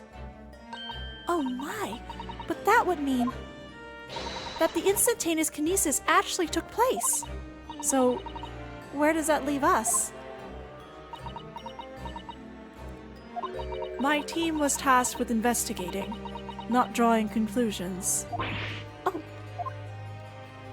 Instantaneous kinesis is impossible, and yet the body did move from one place to the other. Are you sure the autopsy is correct? This hasn't cleared anything up at all. It made the whole thing even more of a mystery.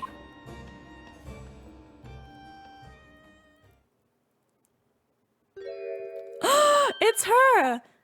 Mama, what is this? Where did she spring from? And did you just call the doctor Mama? This is a lawyer, dear. Oh. Hello. To meet you.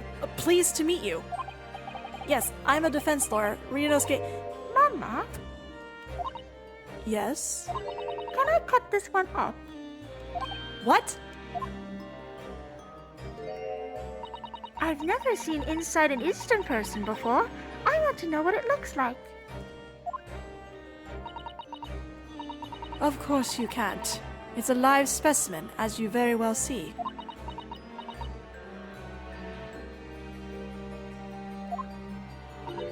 Huh. Boring.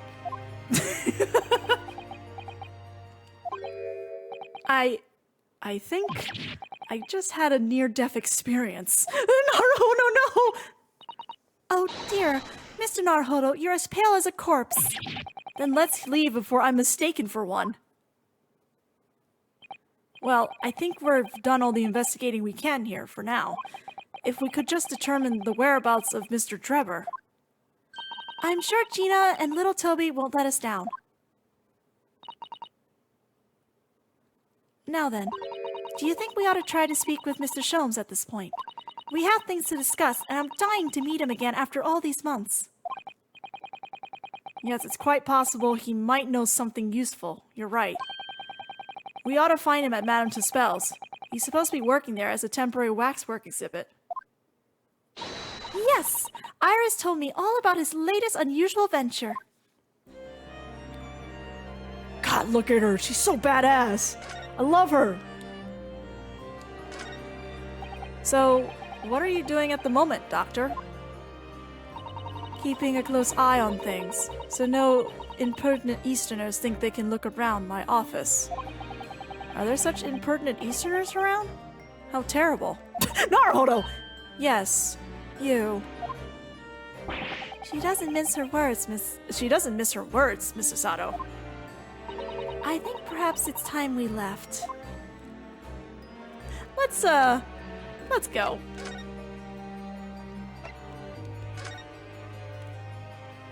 I love playing Maria and playing with the mask effect. It's really simple. I'm just covering my mouth with my hand. 23rd October, Madame Tusspells Museum of Waxworks.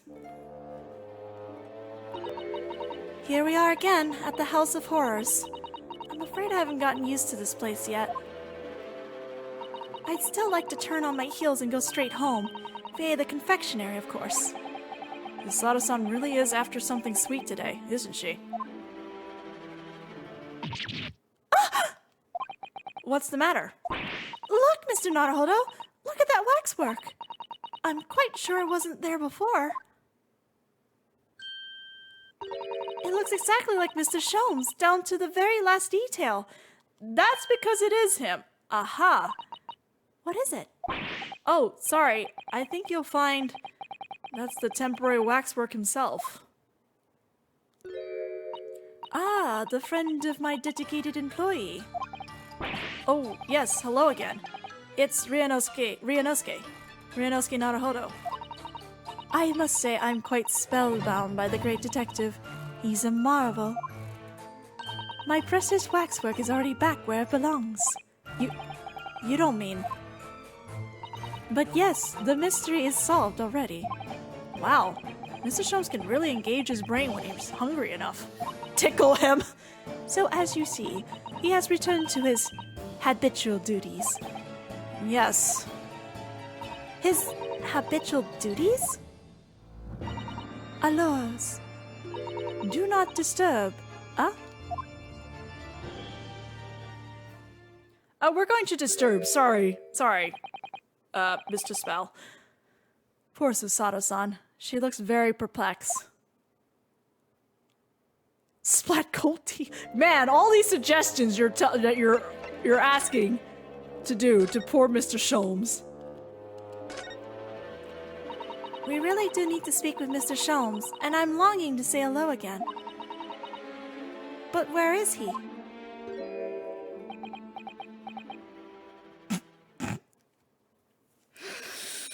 Oh, this man is so much.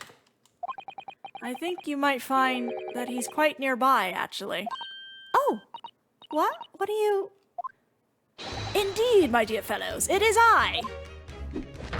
The world-famous great detective in waxwork, Sholmes. Please don't toss me. Please don't toss me. Or she faints! Susato-san! Susato-san! Oh dear, she fainted. I'll take this opportunity to drink water while we try to get Susato back. My most humble apologies. I thought I died and gone to eternal paradise for a moment, via London.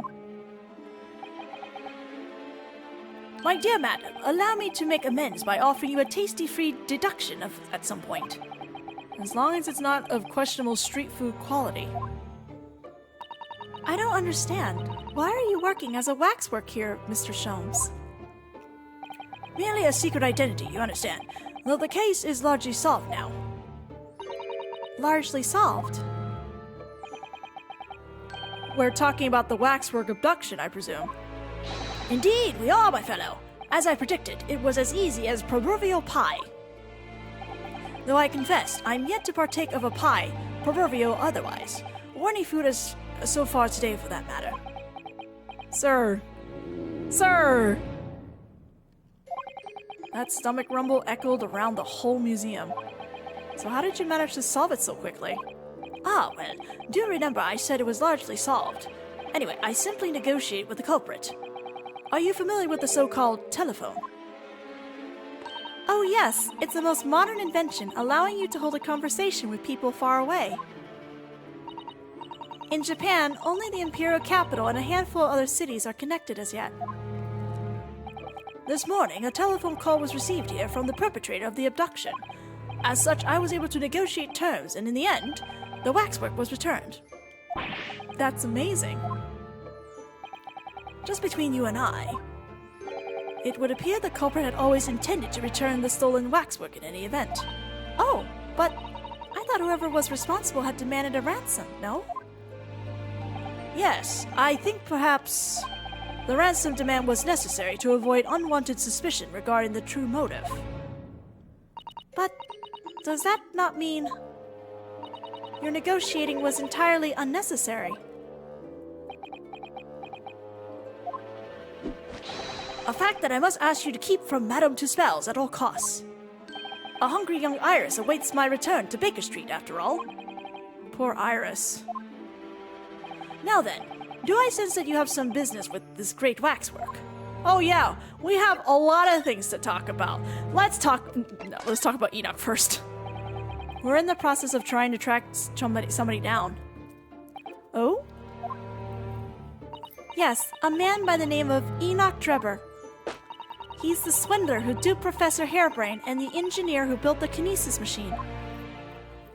A swindler and an engineer. Quite the modern man. He also seems to be a conjurer of sorts, too, with considerable knowledge of stage magic.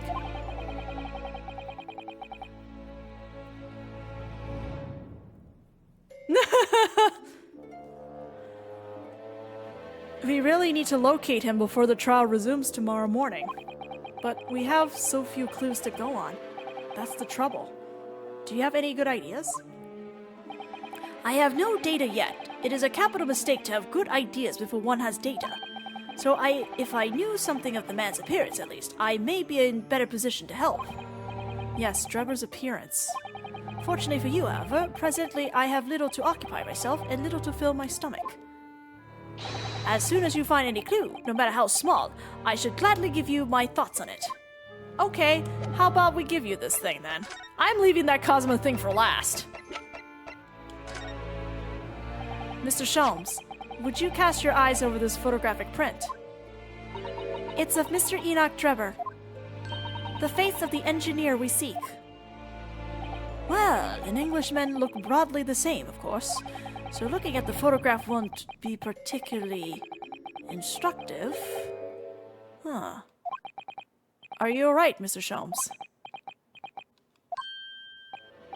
Yes, forgive me. Very interesting, this. Very interesting indeed. I know, he looks great. What's wrong, Mr. Sholmes? You've turned quite pale all of a sudden.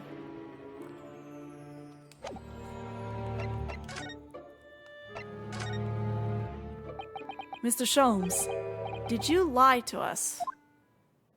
My dear Mr. Naruhodo, stay that piercing stare. What is this about? Last winter, when we were first on our way to Britain aboard the steamship, your words were very clear. So then, let us unravel this mystery and discover what events led to this curious murder. You told us that it was murder, and you examined Kazuma-sama's body. Sholmes? Indeed, and wherein lies the problem? We met him earlier today. The victim, Kazuma Asogi. They're not even hiding it. At this point, they're just like, that is definitely Kazuma. You're quite sure? He was wearing some sort of mask and was apparently suffering from amnesia. But yes, I'm quite sure it was Kazuma-sama. You must have known at the time, Mr. Sholmes, that he wasn't actually dead.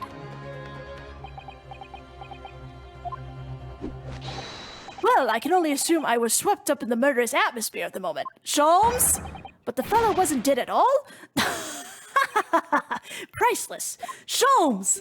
This is not a laughing matter. You are talking to two of Kazuma's friends. Don't do this. I don't suppose that performance would pass muster, would it, Mr. Naruhodo? No! I would punch you right now. I could believe that the crewman present at the time made a mistake, but not you, Mr. Sholmes. I will now tell you something of the first importance, my dear fellow. Great detectives are wont to lie. It will serve you well to remember that. Please, Mr. Sholmes. Tomorrow in court, you will find yourself on the threshold of a very great mystery. For now, I'm afraid that is all I can say. God damn it, Sholmes. I have a suggestion, Mr. Naruhodo. Will you indulge me? Oh, well, what is it? As I explained to you when you arrived, the missing Waxworks has been returned. I personally reinstalled it in the exhibit from which it was taken, behind those thick curtains. Oh, yes, the Professor exhibit, isn't it? Would you like to see it? For a mere 5 shillings. That's a special one-time only price, you understand. What? The opportunity won't come again, I might add. Wouldn't you like to see the fruits of my labor? Oh, well, we do have a rather pressing investigation to carry out. Perhaps we could postpone? The price is a very reasonable 5 shillings. I think you'll find it's well worth it. Are you being quite serious, Mr. Sholmes? Surely, you need only look at my expression to ascertain if this is serious or silliness. I can't tell, Sholmes. I can never tell with you. That's the point. Very well, it couldn't hurt. Here's your 5 shillings. Gratefully received. So, the special exhibit awaits behind the curtain. I invite you to peruse it at your leisure.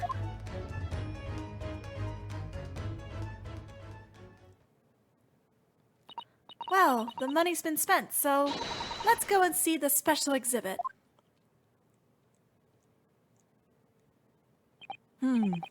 Through those heavy curtains at last.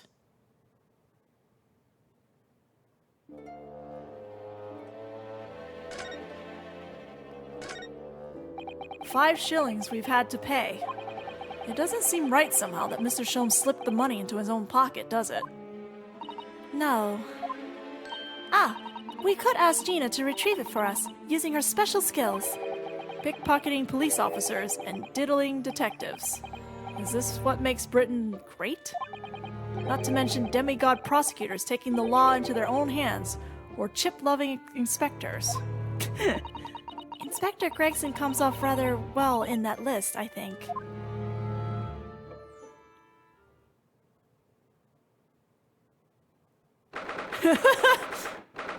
October, Madame Tusspells special exhibit.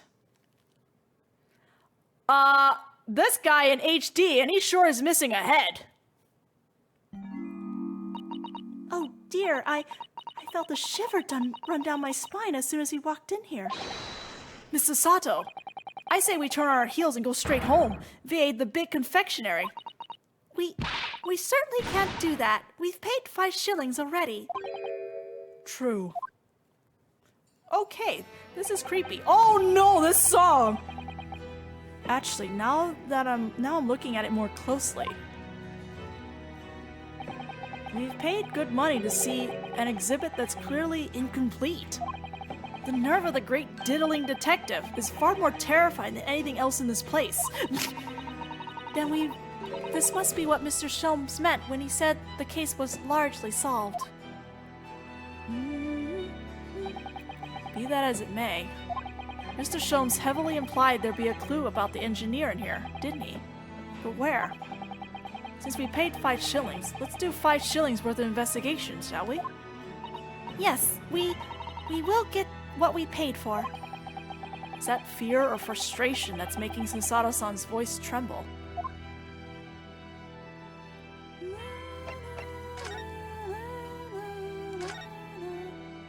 This must be the killer, the fiend known as the Professor. Yes, I think so.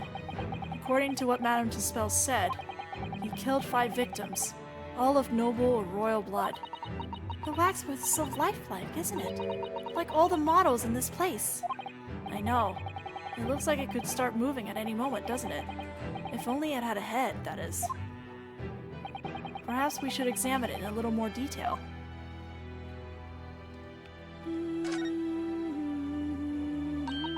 So this is the condemned man? Yes, the so-called professor. Then perhaps his head was chopped off by a guillotine. But unable to find peace, he emerged from his grave as a headless ghost. Do we have to entertain such terrifying ideas, Miss Susato? Anyway, I'm sure the model had a head once. There's a metal fitting for it, see? Then perhaps Mr. Sholmes absent-mindedly forgot to reattach it? That's an extremely absent-minded detective you're describing, isn't it? Or perhaps the thief absent-mindedly forgot to include the head when he or she returned it to the museum. And that would be an extremely absent-minded thief. Could there have been some reason why only the head wasn't returned? Well, whatever the reason, it means we don't know what the face of the infamous professor looked like, do we? Oh. There's something caught just inside the convict's jacket there. It looks like a piece of broken glass, and quite a big piece too. It's very thick, isn't it? About 5 times thicker than normal window glazing, I'd say. Where could such a thick piece of glass have come from, I wonder? I suppose it must have been made thick to increase its strength? But why? Well, perhaps because the glass had to span an particularly wide area, such as in a big building, for example. Thanks for the hint, Susato. Well, we've seen a large glass building recently, haven't we? And some of the glass was broken too. You don't mean... Exactly. The Crystal Tower at the Great Exhibition. But why would glass from the Crystal Tower be lodged inside this Waxwork's jacket? It makes you think, doesn't it? Piece of broken glass. A small fragment of very unusual and thick glass that was found in the folds of the clothing of the Professor Waxwork. It would appear to be from the Crystal Tower. Early in court, we established that the kinesis experiment was a trick. And now we discover this fragment of glass here in this waxwork. Is it just a coincidence?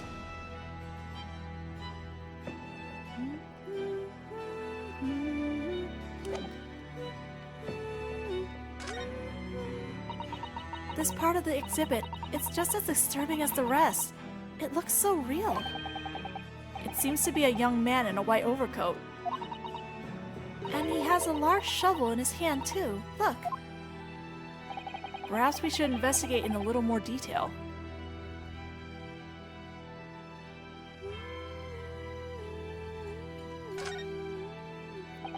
What's this here? Well, this would appear to be a lens in the middle, so I believe it's probably a camera. Is it so real in an HD? A camera, but it's so small. British technology is incredible, isn't it? I mean, what about Mr. Sholmes' skin prints? I think perhaps you should treat Mr. Sholmes' inventions as exceptions to the rule. But anyway, why would the man be in a graveyard at night with a camera? I wonder. Perhaps he was trying to capture the moment a dead body came back as a ghost on film. Well, we'll just borrow this for a little while, I think. Camera. The camera from around the neck of a waxwork in the Madame Tusspells special exhibit. By looking at the photographic plate inside the camera, we can see what picture was taken. What's a photographic plate? It's a piece of glass coated in a special emulsion that reacts to the light coming in through the lens. If we open the cover at the back of the camera, we should find it. Let's have a look. You should see yourself, Susato-san. Your eyes are shining. You really do like machinery, don't you?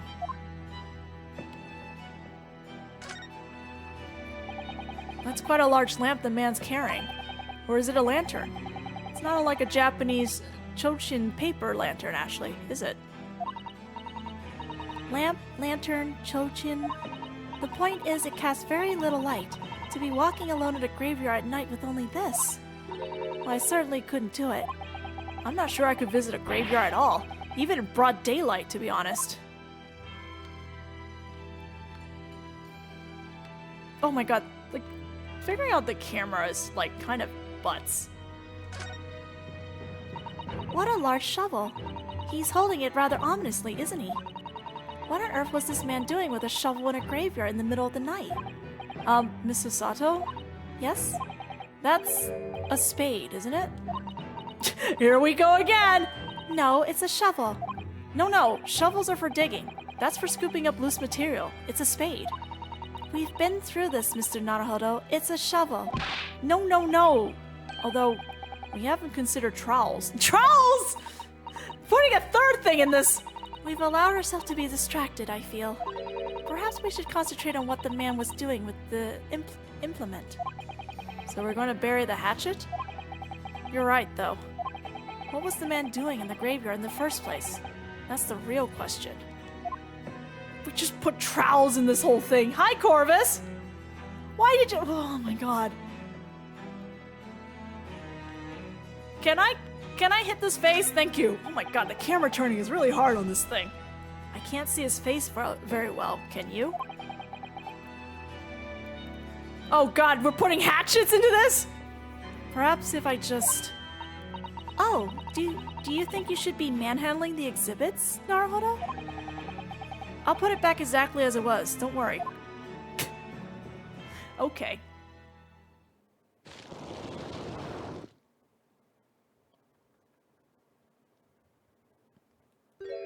Well, hello! This sure looks like Enoch, but younger. What on earth? How can... I don't believe it. A black monocle. Mr. Naruhodo, is it possible that this man is... Yes. It's Enoch Drebber. The color of his hair is different, but it's unmistakably him. Indeed it is. Mr. Sholmes, this man is the subject of your present hunt, I believe.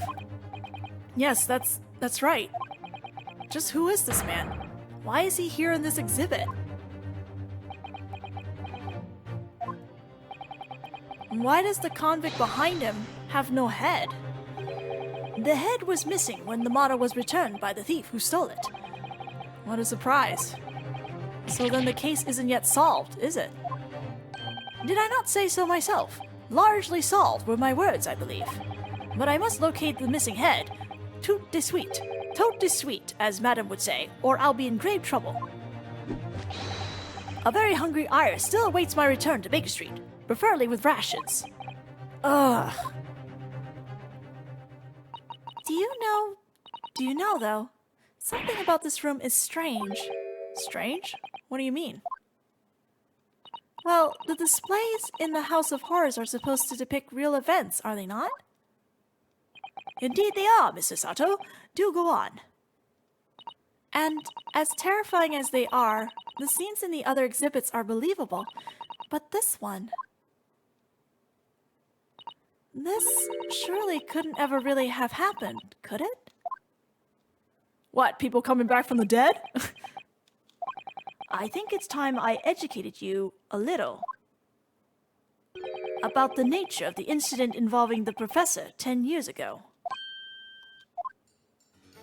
Yes, please, tell us. I've been dying to know. I believe I told you a little about the professor yesterday, did I not? He took the lives of 5 victims, everyone being either a member of the aristocracy or royalty. All were attacked by an enormous hunting hound and had their throats ripped from their bodies. Oh gosh, an enormous hound? How awful. After taking the life of his 5th victim, the killer was apprehended. It was a case of unprecedented magnitude in Britain, you understand accordingly. The professor was tried in a closed court. No members of the public were permitted. A closed court? So you mean that the professor's identity... As you surmise, my dear fellow, his identity was never made public. Naturally, he was found guilty and was summarily sentenced to death by hanging. He was buried in a grave at Lowgate Cemetery, which adjoins the rear of the prison where he had been held. Okay, Lowgate Cemetery is still the same. However, that was not the end of the affair. Oh. The very night that he was buried, the convict man came back to life. Came back to life? He clawed his way out of the ground and emerged into the moonlit graveyard. The exhibit here depicts that very scene, as described by the sole witness to those chilling events. There was a witness? Well, yeah, like the guy standing next to him. But of course, my dear fellow, it was none other than the young man in the white overcoat. Enoch Drebber. He saw it happen. Spooky. This case is spooky. So this is a waxwork model of Enoch Drebber. 10 years ago, the convicted professor had been gibbeted and buried, emerged from his grave in the dead of night. The sole witness is that unimaginable scene. Was this young man to that? From appearances, I would say he was about 20 years old. It's so horrifying. Scared out of his wits, the young Drebber ran to a nearby police station to report the incident. And the sheer terror of what he's seen is said to have turned his hair white overnight. Yes, as shown in the photograph we have of him, his hair is completely white. I think that's affected. I don't know if a hair could turn white overnight like that, but you know, stress can do that. For the following few days, the story of what he'd seen was on every front page in the capital. The public was frantic for every last detail about the killer who'd come back to life. As you've seen, an exhibit was even created here at Madame Tusspells. I can quite understand why the man's hair turned white, certainly. But what I don't understand is what Mr. Drebber was doing in the first place. In a lonely graveyard in the middle of the night. Yes, what was he up to?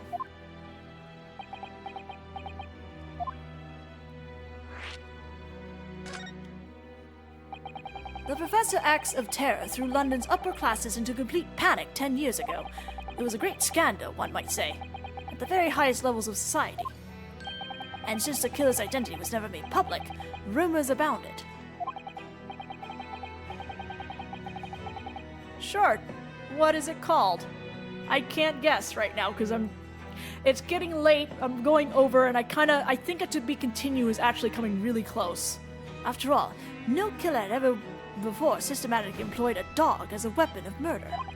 Yes, I can imagine the impact the case must have had. But in time, of course, the rumors abated. So too did talk of the shocking witness account of the convict who came back to life.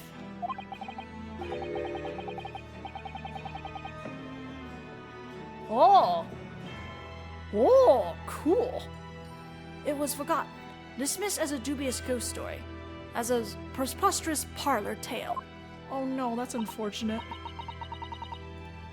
But why did the people stop believing it? Sorry, I'm checking the Ace of Spades. Okay, alright, so I made a mistake. There were 3 parts. There were 3 places to check the shovel and trowel. That was the 3rd one. So there's 3 spots that you need to examine in this case before moving on.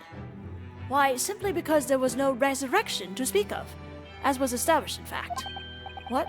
What do you mean by no resurrection? The police investigated the grave in Lowgate Cemetery and published their findings.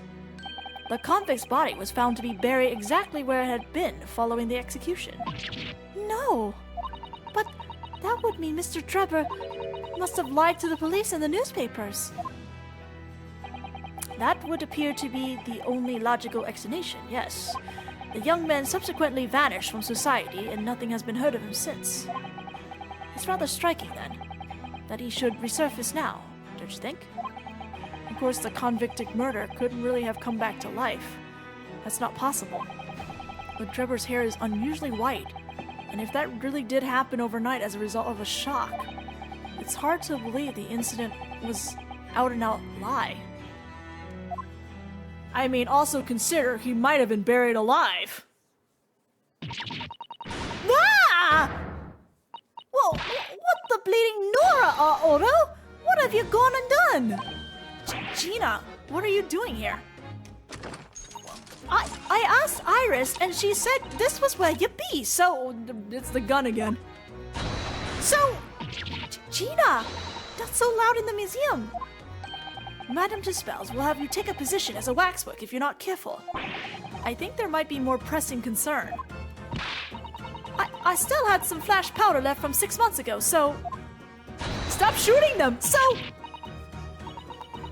Alright, Gina, we understand, but please, put the gun down. Holy crap, Gina, calm down. Oh... Sorry, I got scared. You should try being the one on the other end of the barrel. So, what brings you here, Gina? What brings me here? What do you think? We found it! We found that dodgy cove's workshop!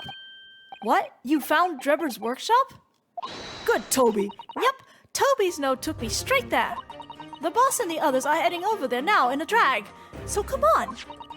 Here's the address. I got the boss to write it down. Oh, thank you, Gina. We'll make our way there at once. All right, then. See you there. Do I get it to be continue, or do I actually have to go? I might have to go. I think I gotta go. Or Sherlock can be sad. You go. Don't mind me. I'll just stay here, being still. What? I know my place. In the exhibit over there. Oh dear. Someone is feeling sorry for himself. Let's go, Mr. Sholmes. You're coming. Your words hearten me, I must say, but if I were to shirk my duties here, Madam would have me pay monetary recompenses, and Iris's dinner plate would... Forget that! I'll pay for everything! No! Naruhodo, don't suggest that! No! With what money? Then there's not a moment to lose, my dear fellow. I shall hail a carriage at once. Oh my god, no offer to share the cost for Mr. Sholmes, then. Why would you expect... I shall gladly pay half, Mr. Naruhodo. Thank you, Miss Susato. Right, let's go. Okay, maybe there is no to be continued. Okay, we are going to be here for a while. We are going to be here for another hour. 23rd October, Enoch Drebber's workshop. I was hoping there'd be a to be continued there, but I guess we're going right on into the trial. That looks like... Oh, it's another super high voltage instantaneous kinesis machine. Indeed, it would appear so, though only a prototype, naturally. So you got here then. Gina, well done for finding this place.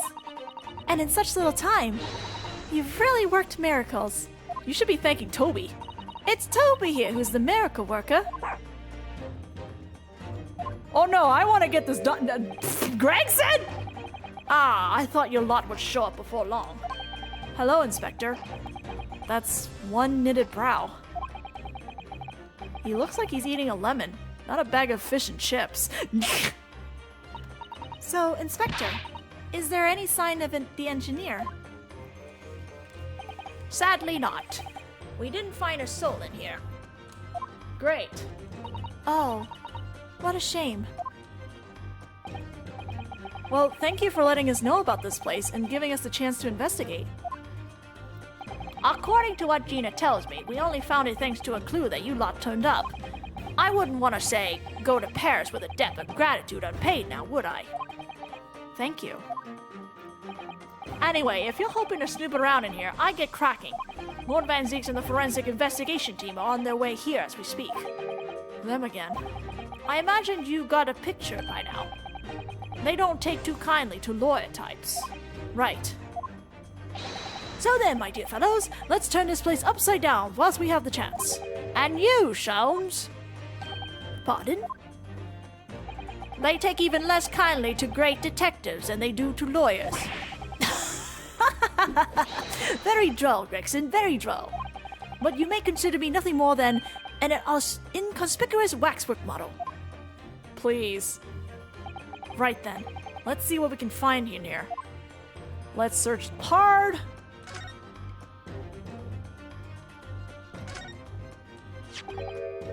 This appears to be most interesting. Yes, most interesting indeed, wouldn't you say? It's an impressive-looking back massager, that's for sure. A back massager?! I've no doubt that if you hit your shoulders a few times with that, your aches and pains would soon go away. Naruhodo! It's a Royal Society trophy for excellence in science. A young scientist could wish for no higher honor. Would you like a massage? No, I'm fine. Thank you. I had no idea it was such a grand thing. I think it's becoming increasingly clear that there's much more to this Mr. Enoch Drebber than conjuring tricks. I couldn't agree more, my dear madam. And how about you, Mr. Naruhodo? Wouldn't you like to take it with you? For your tired shoulders, of course. He's not gonna let that go, is he? Nope. It's curious, though, isn't it? You would expect such an important trophy to be proudly displayed somewhere and not haphazardly cast aside. English gentlemen can be quite a mystery at times. Science Trophy. The Royal Science Trophy for excellence in science that was found in Mr. Drebber's workshop. It's a very prestigious award for a young scientist. my water.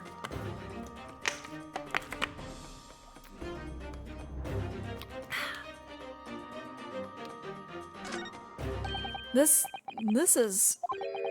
It's a European-style quiver of arrows, with steel bolts inside. Oh! Do you suppose... Crossbow boats. These. And just the right size for the bow you lot turned up at the exhibition grounds. In other words... Yep, that's more evidence to support your theory. It goes to show that Dreba was the one pulling the strings behind the scenes of the whole scam. Crossbow. It belongs to Mr. Enoch Dreba.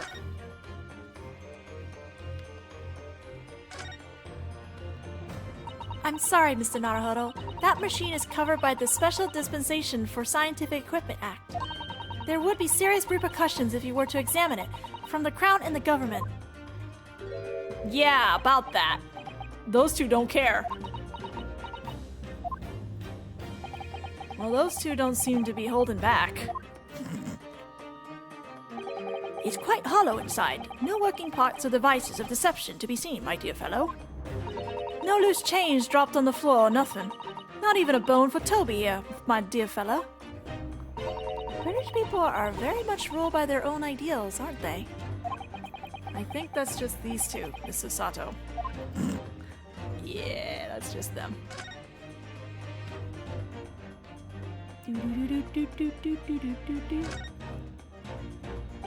What on earth is this? An aeroplane, Mr. Naruhodo. One day, scientists believe it will allow humans to fly freely in the skies. Is that how the trick will be described? Is it? Sorry? Well, it's actually suspended by a thin but very strong cable, isn't it? Oh, well, this model is, yes. But a real aeroplane would actually fly high in the sky. Well, suspended from somewhere even higher in the sky, of course. Because large metal objects obviously can't really stay in mid-air unsupported. So to you, the solution is ever taller towers. Oh, Naruhodo, I love you. He's so good.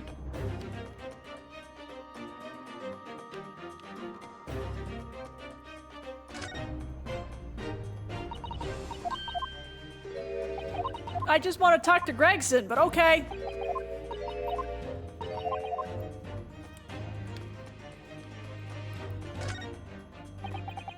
This door doesn't want to open. Yeah, looks like it's got a pretty hefty lock on it. There's a specialist locksmith on his way over from the yard, so hands off till he gets here. With permission, Inspector, I could have that lock open in less than a minute. Well, you don't have permission, and no one's giving it to you. Gregson looked as though he really enjoyed that. Well, there's no sound of anybody on the other side. No, Trevor must have fled at the first sign of danger. Did he? Did he? Oh. Is something wrong, Miss Susato? Well, I thought I heard a noise from the far side of that door. Well, Gina, did you hear it too? Yeah, I heard it in all. What do you reckon, Toby? Right, mind the grease. Whoever's in there, open up. This is Scotland Yard.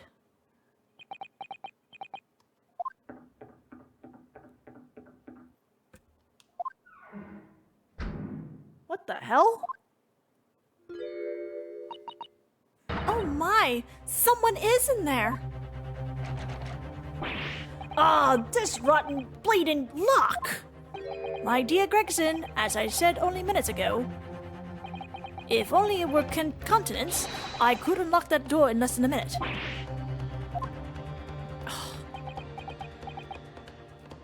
Fine, I'll take the rap for it. Just get us through that blasted door. There, you may enter at will. You've confused minutes with seconds, I think. Time is of the essence, I feel. What are we waiting for? Nothing for it, I suppose. This is an emergency. There's a strong possibility that beyond that door is the engineer you all seek. Be prepared for action, my dear fellow.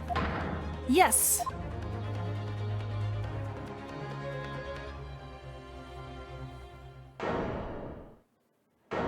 The crime scene in HD! Whoa, this looks kind of amazing, actually. This whole room looks amazing in HD. What's happened in here? Why is everything upside down? Rats, there ain't no one in here after all. But there must be. It was only moments ago that we heard those noise. Maybe that was the sound of Drebber running away. Where is he running from, though? But there's only one door into this room. And no windows that could afford an escape route. Those skylights are too high.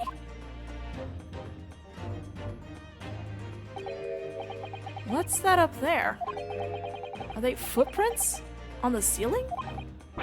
Blow me, what have we here then?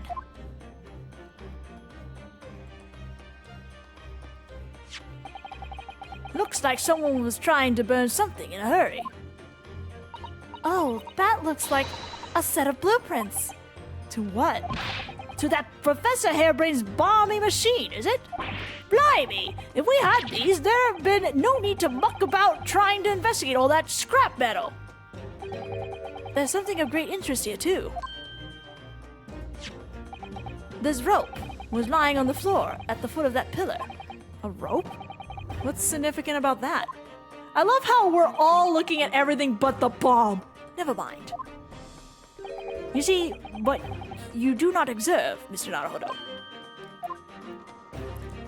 I am observing a bomb. We must investigate the entire room thoroughly and before the forensic investigation team arrive too.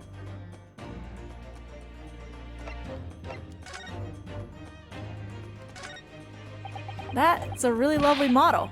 It looks just like a real flying balloon. I think it's probably staying aloft on the same principle as the full-size balloon, using gas. A green flying balloon. It does have the hallmarks of that amazing deception at the Great Exhibition, doesn't it? Could it be that the whole thing was planned here in this very workshop? There's no denying it, is there? They're footprints. Yes, it would appear so. And I simply cannot imagine how they came to be there. Isn't there a Susato shoot-up or something? Like a Susato takedown, I mean? I'm no Wonder Woman, Mr. Naruhodo. That would make her almost superhuman, I suppose. I don't know, her book might be superhuman. Almost every piece of furniture is upside down. Even Mr. Sholmes' suite isn't ever in this much of a mess. You're in no position to comment on mess, Mr. Naruhodo. But I suppose it's not quite the same thing, is it? I mean, it's not messy in here, per se. It's that everything is literally upside down. But why?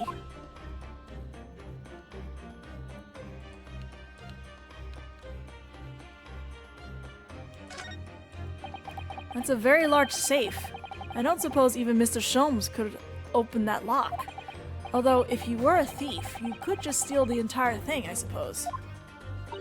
It's bolted to the floor to prevent exactly that sort of underhand trick, Mr. Naruhodo. Well then, you could just steal the floor as well, I suppose. I'm sorry, but you really aren't making any sense at all. Anyway, I think we can agree that whatever is inside must be very important.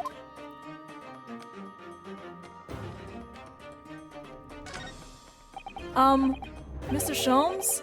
Have you found something? Ah, Mr. Naruhodo. Yes, in point of fact, something rather fascinating. What do you make of this? Let's see. I've never seen anything like it before. It looks like a bundle of thick cigars wrapped in— Ah! Miss Susato? What's the matter? That's a— Surely that's a time bomb, isn't it? What? Did you say? A time bomb? Sorry, but what is a time bomb exactly? Eh? You truly are one of a kind, Mr. Naruhodo. I won't take that as a compliment. Ha! You don't know nothing, do ya, Odo? You haven't got a clue what it is either, have you, Gina? I invite you to consult a dictionary later, Mr. Naruhodo. But this particular specimen is no time bomb. Though I confess it has a very similar appearance. It is definitely a time bomb! Oh, well, thank goodness. But then, what is it? You guys are completely convinced it's not a time bomb! Oh my god, please. I see. So that's it. Goodness, Mr. Sholmes. Have you seen the heart of the matter? There are times when I consider my lot most unfair, for I'm fated never to know how it feels to flounder as you do when a puzzle presents itself. But I have learned to accept the hardships that come with being a great detective, Mrs. Sato. Here we go. I feel a great deduction coming. Once again, I can draw two conclusions from the scene we see before us. First, is that the inverted nature of the furniture in this room is the work of Drebber himself. Oh, but how could you... And the second conclusion is that the small device on the floor there is, without question, completely genuine. Please, Mr. Sholmes, you must explain everything. It would be a pleasure. After all, it is a great detective's civic duty to teach Scotland Yard the finer points of the trade. Gregson's face! Well, Inspector Gregson seems delighted with the idea anyway. Oh, you deflected the inspector's glare with such fortitude there, Mr. Sholmes. Well done. You're too kind, my dear madam. I hereby dedicate this great deduction to you. Kindly stand just there, Mrs. Sato. Oh, yes, I'd be delighted. Oh my god, she's probably like fangirling. So, shall we begin? Once again, Herlockian is proud to present his Logic and Reasoning Spectacular. And give me a moment to get a drink of water before we start.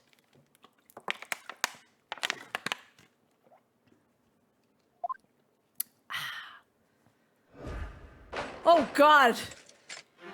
I'm surprised, you know what? This should have been timed. That would have just been hilarious. Flipped furniture. Susato's so excited! It's plain to see that this room is in complete disarray. The bed, the table, the chairs, the lamp, everything is upside down. Almost as if every item in the room had, until recently, been happily positioned on the ceiling, before falling straight down onto the floor. Every item in the room was on the ceiling. Are you suggesting that... Indeed, the key here it comes, this is so cool, is gravity. It would appear that technology has at last succeeded in freeing us from the great pull of the earth. For the gravity in this room was reversed and then suddenly restored to normality. Goodness! The inverted furniture clearly reveals the truth about the part gravity played in this whole business. I quite understand your skepticism, Mr. Sato. I, too, was incredulous at first. However, my conviction in my analysis has cemented when I observed this. An anti-gravity device, almost identical to the one featured in a dream of mine, only the other day, in fact. But then why does it have a clock on it? Most relevant question, indeed. That is a timing device that controls when gravity direction will switch. There was clearly a requirement for the engineer to be able to restore normal gravity automatically, and the commotion we heard earlier from the other side of the door was the moment that restoration occurred. Yes, the reason why everything in here has been turned upside down is because of the anti-gravity device. So you see, we need look no further to explain the state of which we now find this room. Give me 1 second, I need to move this back. There we go. The direction in which gravity acts in here was reversed by Mr. Drebber, for being restored to normality in an automatic fashion sometime later by the timer device. I have witnessed precisely this scene in a dream once, in a dream I once had when I fell out of bed. Okay, but there's a difference between a dream and a reality, and I'm pretty sure that's still a bomb, Sherlock. Oh my goodness. Missing engineer, let's go. Now, let us consider the next conundrum. What was our engineer friend's aim? Indubitably, the greatest clue we have to explain his actions is above our heads.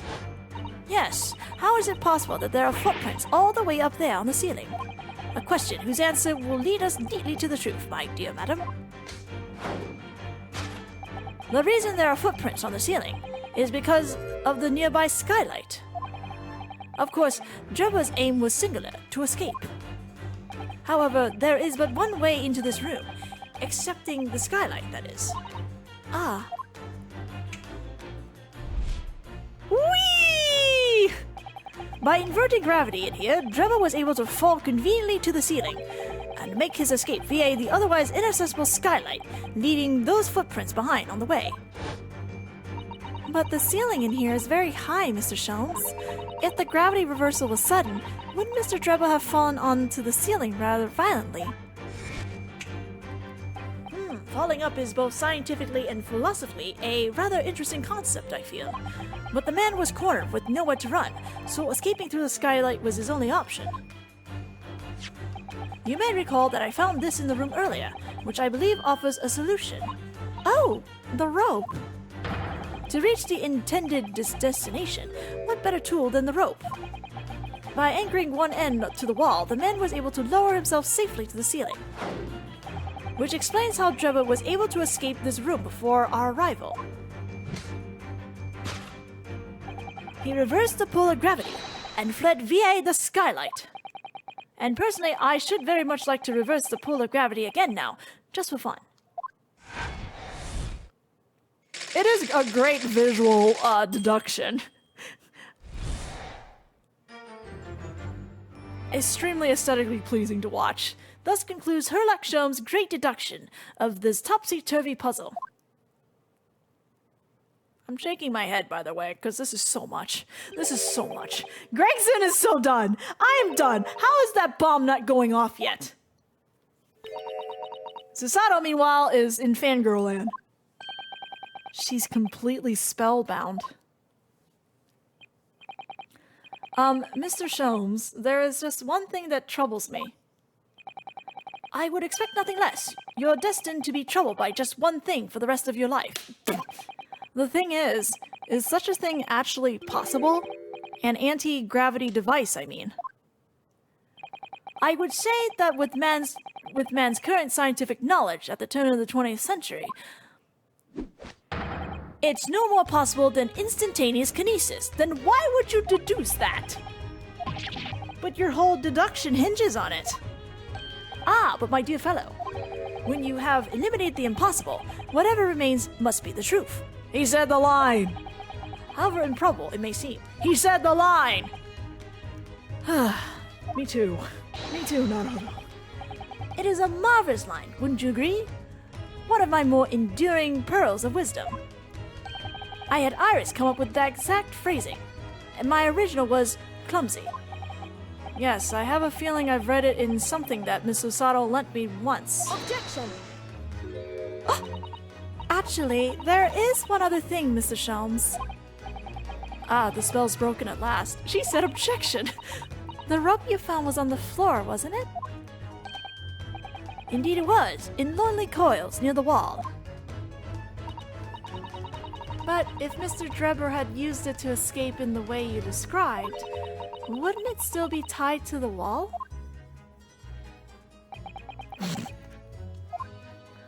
God.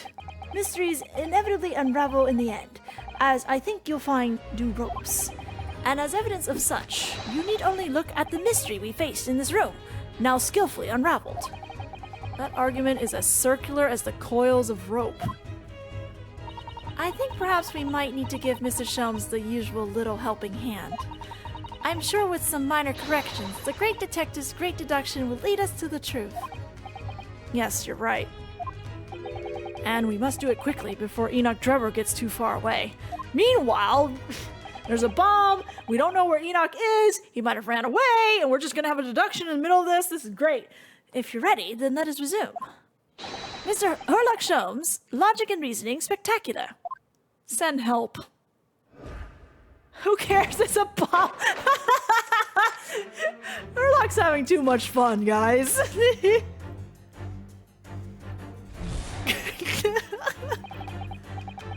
It's plain to see that this room is in complete disarray. The bed, the table, and chairs, the lamp, everything is upside down. Almost as if every item in the room had, until recently, been happily positioned on the ceiling, before falling straight down onto the floor.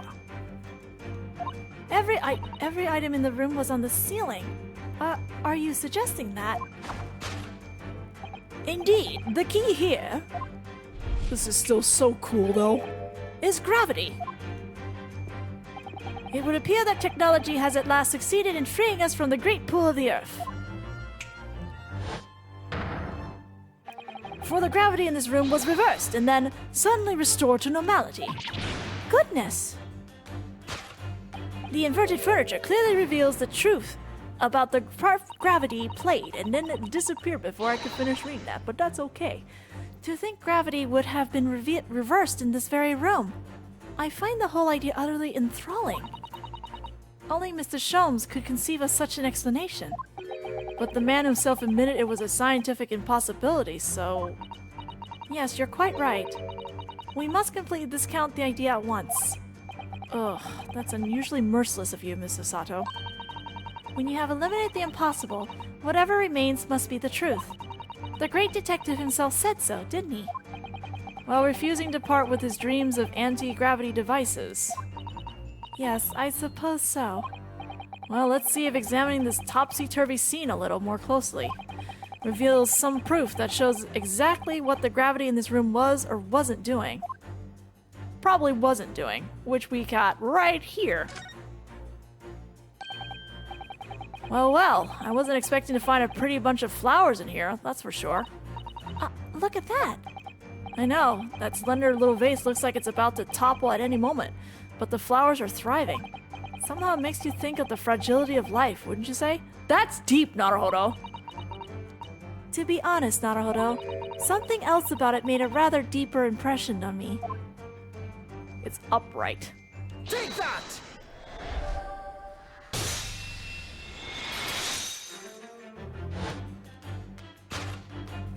The upright vase clearly reveals the truth about the part gravity played in this whole business. Absolutely nothing. Upon my word, Mr. Naruhodo, you surpassed yourself by completely turning my argument on its head. Trying to impress your assistant here, perhaps? No one is trying to steal your spotlight here, Mr. Sholmes. Trust me. As you rightly say, though it appears at first glance that all the furniture in the room is upside down, this unassuming slender vase is standing keenly in attention. And unlike the large safe, there is nothing affixing it to the floor.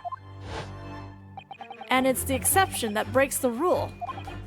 In short, much as it pains me, the gravity in this room was never inverted at all. My deepest sympathies for your loss. Oh, poor Mr. Sholmes. And he comes back up. He recovered fast. But the show must go on. So, let us continue with our deductions.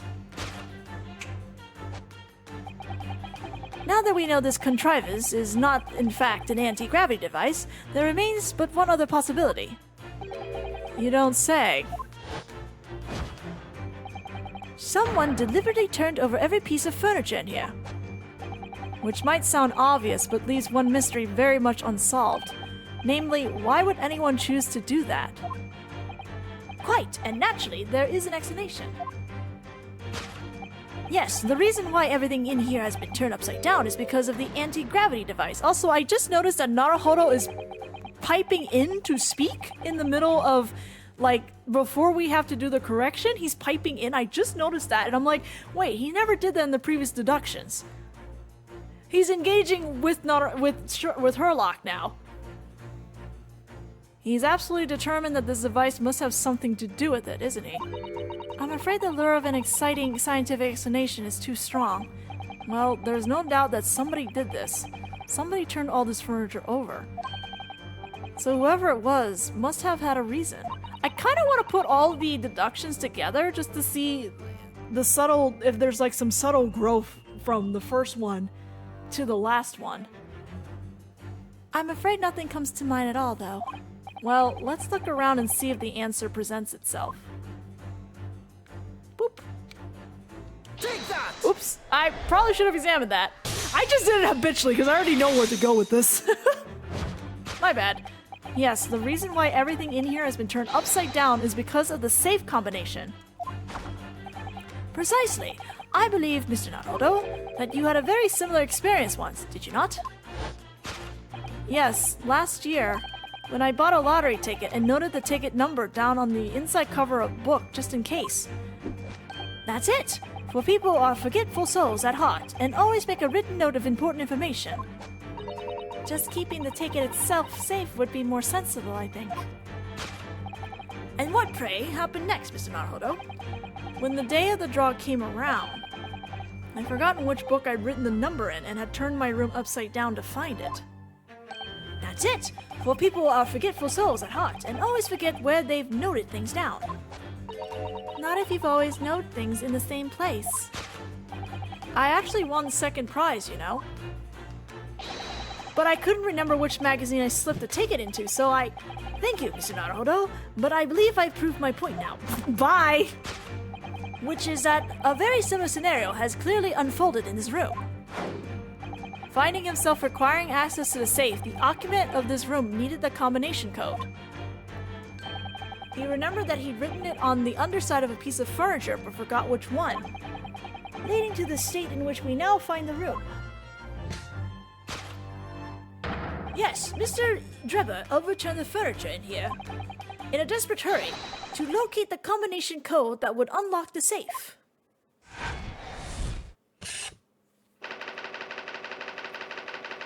I'm proud of how far Naruhodo has gotten, though, okay? He's doing impressive work in the deductions.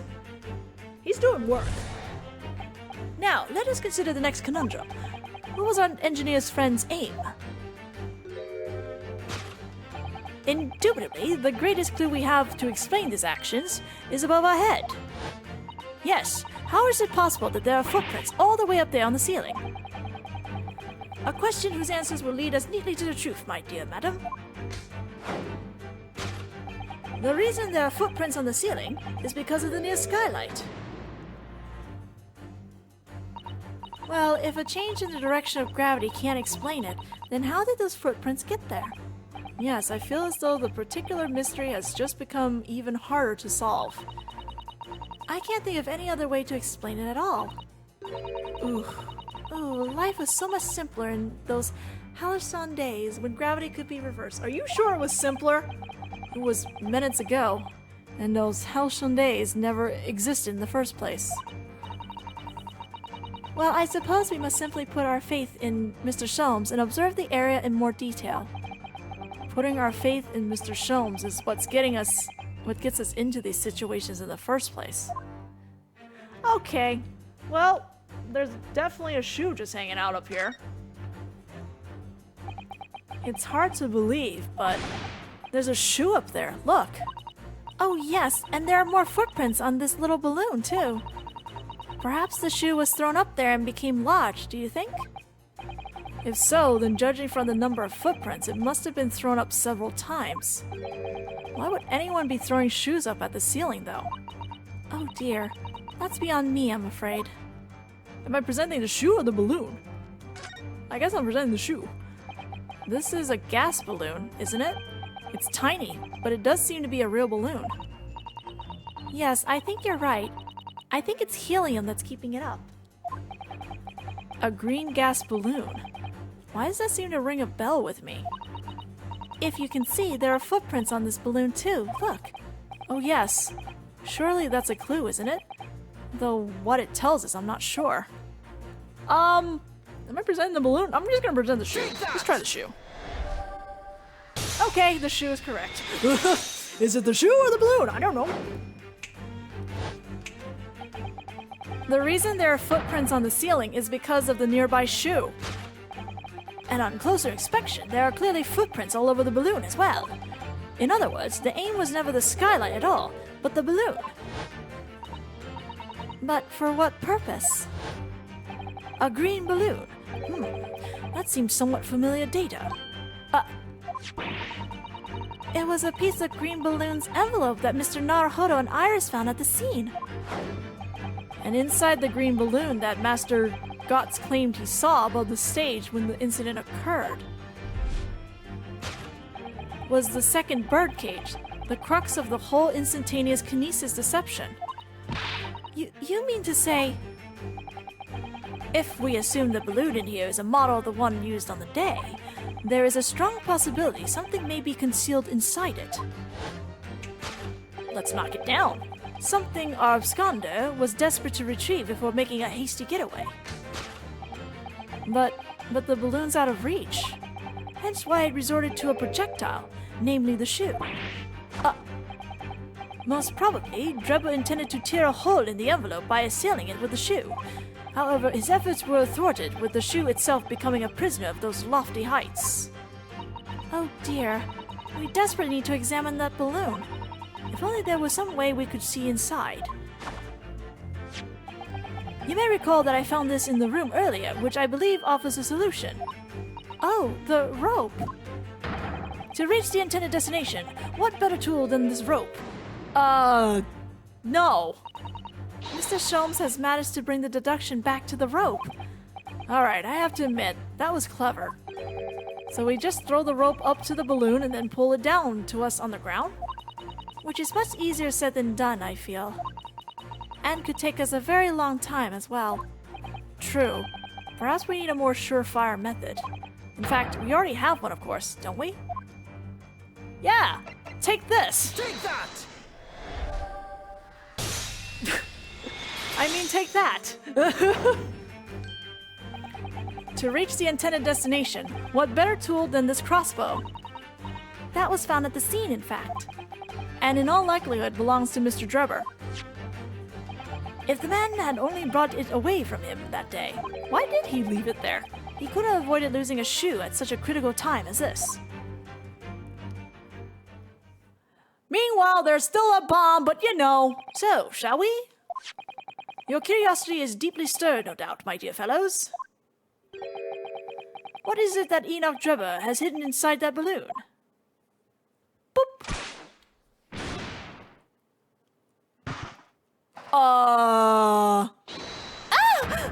What the? A waxwork? Indeed it is. A waxwork head inside the metal mask. A mask that is shut tight and fastened with a strong and quite impenetrable lock.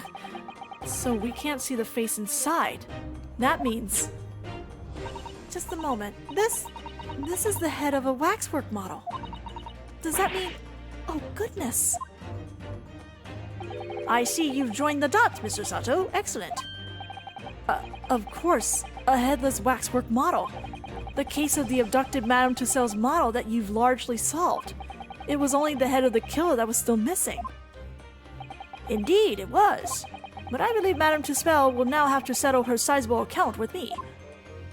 This, as you have now surmised, is the head of the infamous professor. Yes, but why is it here? This conclusively confirms my suspicions. The man responsible for stealing the professor from Madame Tusspells and returning it, sans tete, earlier today was none other than Enoch Drebber.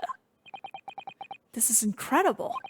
Professor Harebrain's case and the waxwork abduction they're inextricably linked by Enoch Drebber's workshop. Waxwork head, the head of the professor's waxwork that was stolen from Madame Tusspells' special exhibit.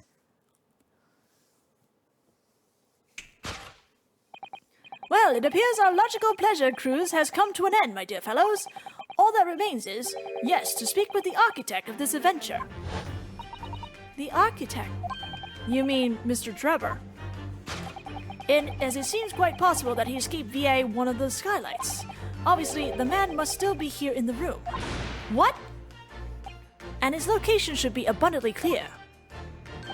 If you simply reflect on the journey we've made together during this deduction. Enoch Drebber is right here, somewhere in this room. So, Mr. Naruhodo, will you do the honors? Yes, of course.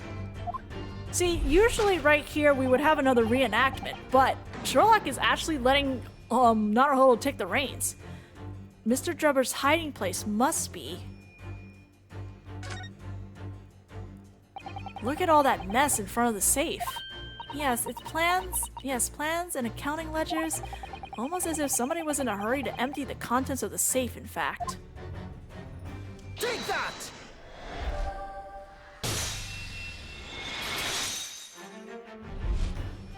Before we gained access to this back room, we heard noises from in there, in here, which tells us that the engineer was still in the building at that point in time.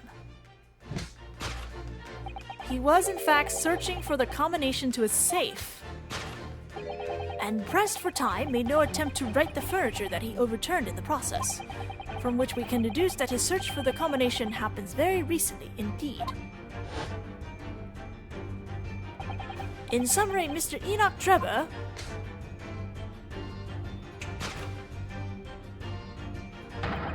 is at this very moment inside the safe. Good job, you guys, good job. Let's not worry about the bomb, but good job.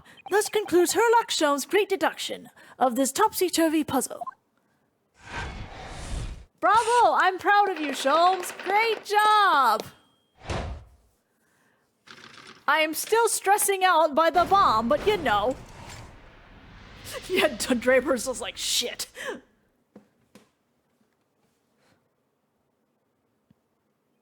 So, Mr. Naruhodo, I think perhaps it's time we ended this game of hide and seek, don't you?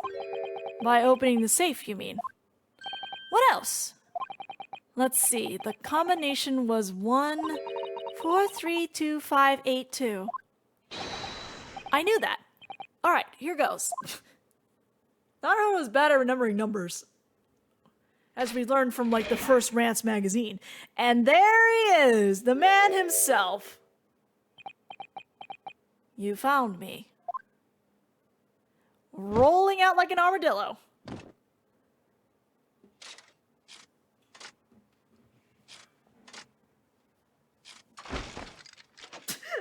Is that movement necessary, sir?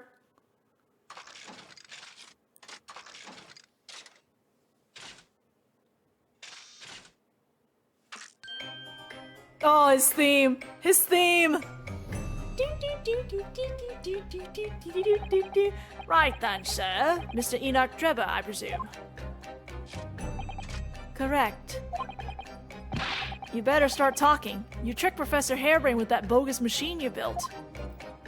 And you shall have to explain the theft of the waxwork from Madame Tusspells as well. Whilst I would be delighted to answer your many questions. Personally, I would advise that you deactivate my little parcel first. Deactivate? Your parcel? I refer to, of course, to the time bomb. I left it in a most prominent position. Ah! Ha, ha, ha. I see. Stunned silence. You're all gearing up to die with me then. No! Oh my god, you guys. Finally, we addressed the bomb! Mr. Sholmes, with only 7 seconds to spare. That was too close for comfort. I've got 1 foot in the grave already. Are you trying to get us all Are you trying to help us get a killer or get us killed? Mr. Sholmes' deductions can be completely life-altering, can't they?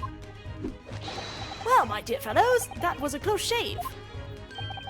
The resemblance to an anti-gravity device is really quite startling, I must say. Anti-gravity devices don't exist. Whew, I wouldn't push it, Mr. Sholmes. Hello, sir! We at last can speak with you. Take my armband. It might surprise you to learn that I'm actually a lawyer from the Empire of Japan. I detest lawyers. They wield so-called special powers in an attempt to grind down our freedoms. Yes, let me be clear. I detest lawyers very much. Any chance 2 negatives make a positive? Oh, Naruhodo, you're slowly starting to become the sassiness that we all know from Phoenix Wright. What on earth happened in here? You found me, haven't you? No need to screw me down any further. Everything in here is precisely what it seems. Yeah, well, we'll be giving it a thorough going over. Don't you worry, Trevor. What fails to click with me is how you were able to locate my workshop. That I was not expecting. When I heard whistling from the other room, I knew it was time to bolt. Whistling? Ah, that would have been me. Oh! For some reason, I woke in fine fettle today. Gregson's just like, I'm so done with you. No words, just tightly squeezed chips. Clearly I must have a screw loose, though, as I couldn't remember the combination for the safe. And another one loose, as I couldn't remember on which piece of furniture I'd written it down. We also found a rope over by the wall. Yes, I had hoped to escape through the skylight, but sadly the rope was too short. So, I then set about searching for the combination code to open the safe. And burning the incriminating blueprint, don't forget. Regrettably, though, you failed to retrieve the head from the balloon among the rafters. And after that, you hid yourself inside the safe? Having first set this parcel ticking. Well, I had no intention of being nailed by the police. God, he looks great in HD, too. Got a death wish, have ya? Hiding right beside a ticking time bomb. Please, why do you suppose I chose to hide inside the safe? It's no ordinary safe. It's specifically designed. A dynamite explosion wouldn't leave a scratch on it. Man, I'm gonna go for, like, raspier. I'm gonna go raspier with him. So, in fact, the safe was the only safe place. Precisely. But once you climbed inside, you wouldn't have been able to get out again. I invite you to look more closely. The safe is fitted with a handle on the inside to allow the door to unlock from within. Interesting safe. Ah, so it is. I had always intended to blow this place to smithers in any case. I just wasn't expecting uninvited guests to come along and screw up my plans. Do you mean to say you are planning to blow us all up? No. That was unforeseen. What do you mean?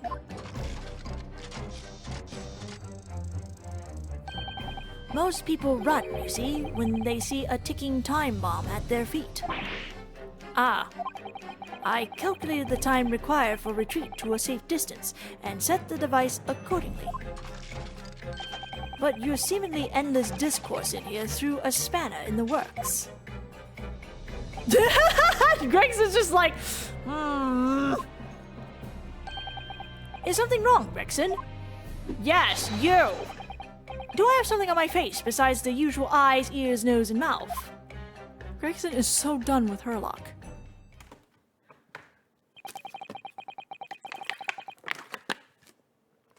I think we have a fairly good idea of what's been going on here now.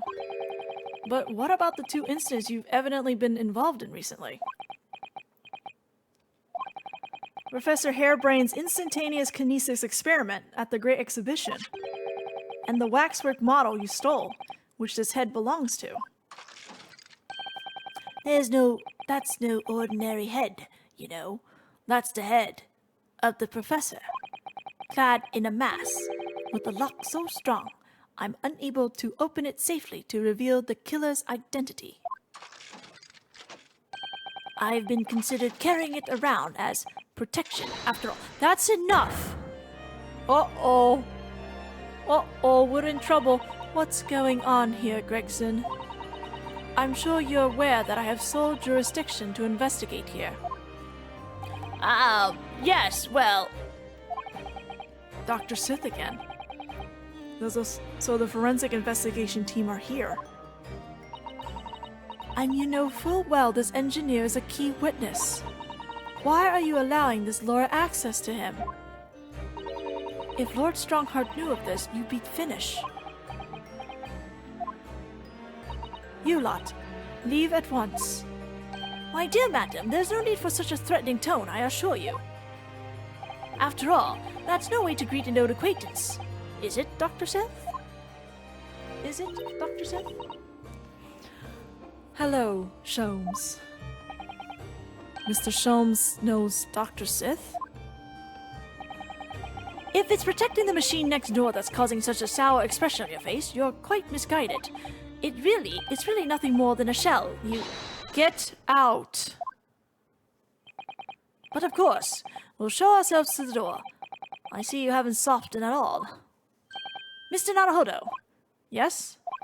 It would appear that our delightfully entertaining investigation have run their course for today. But Mr. Sholmes. Let us leave this place in the doctor's capable hands. I said get out, now, all of you. Your presence here is not required either, Gregson. Understood.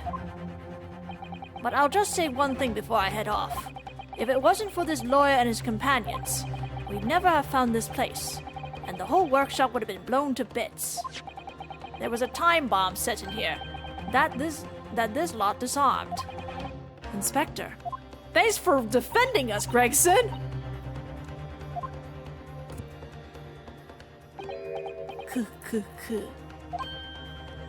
Something giving you a chuckle, has it, Drebber?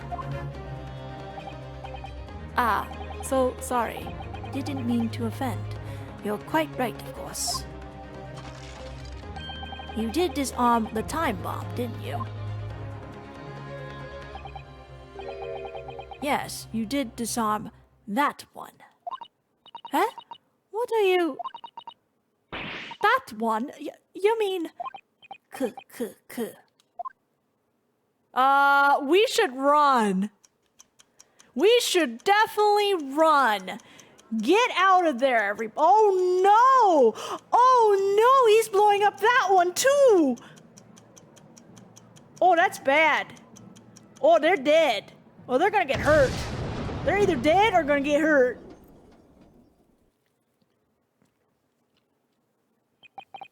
It was an hour later that we heard the news of the enormous explosion that ripped through the experimental stage at the Great Exhibition. Professor Harebrain's invention and all its secrets were blown away forever. Oof. Well, that's a wonderful way to end tonight, I guess. All right then.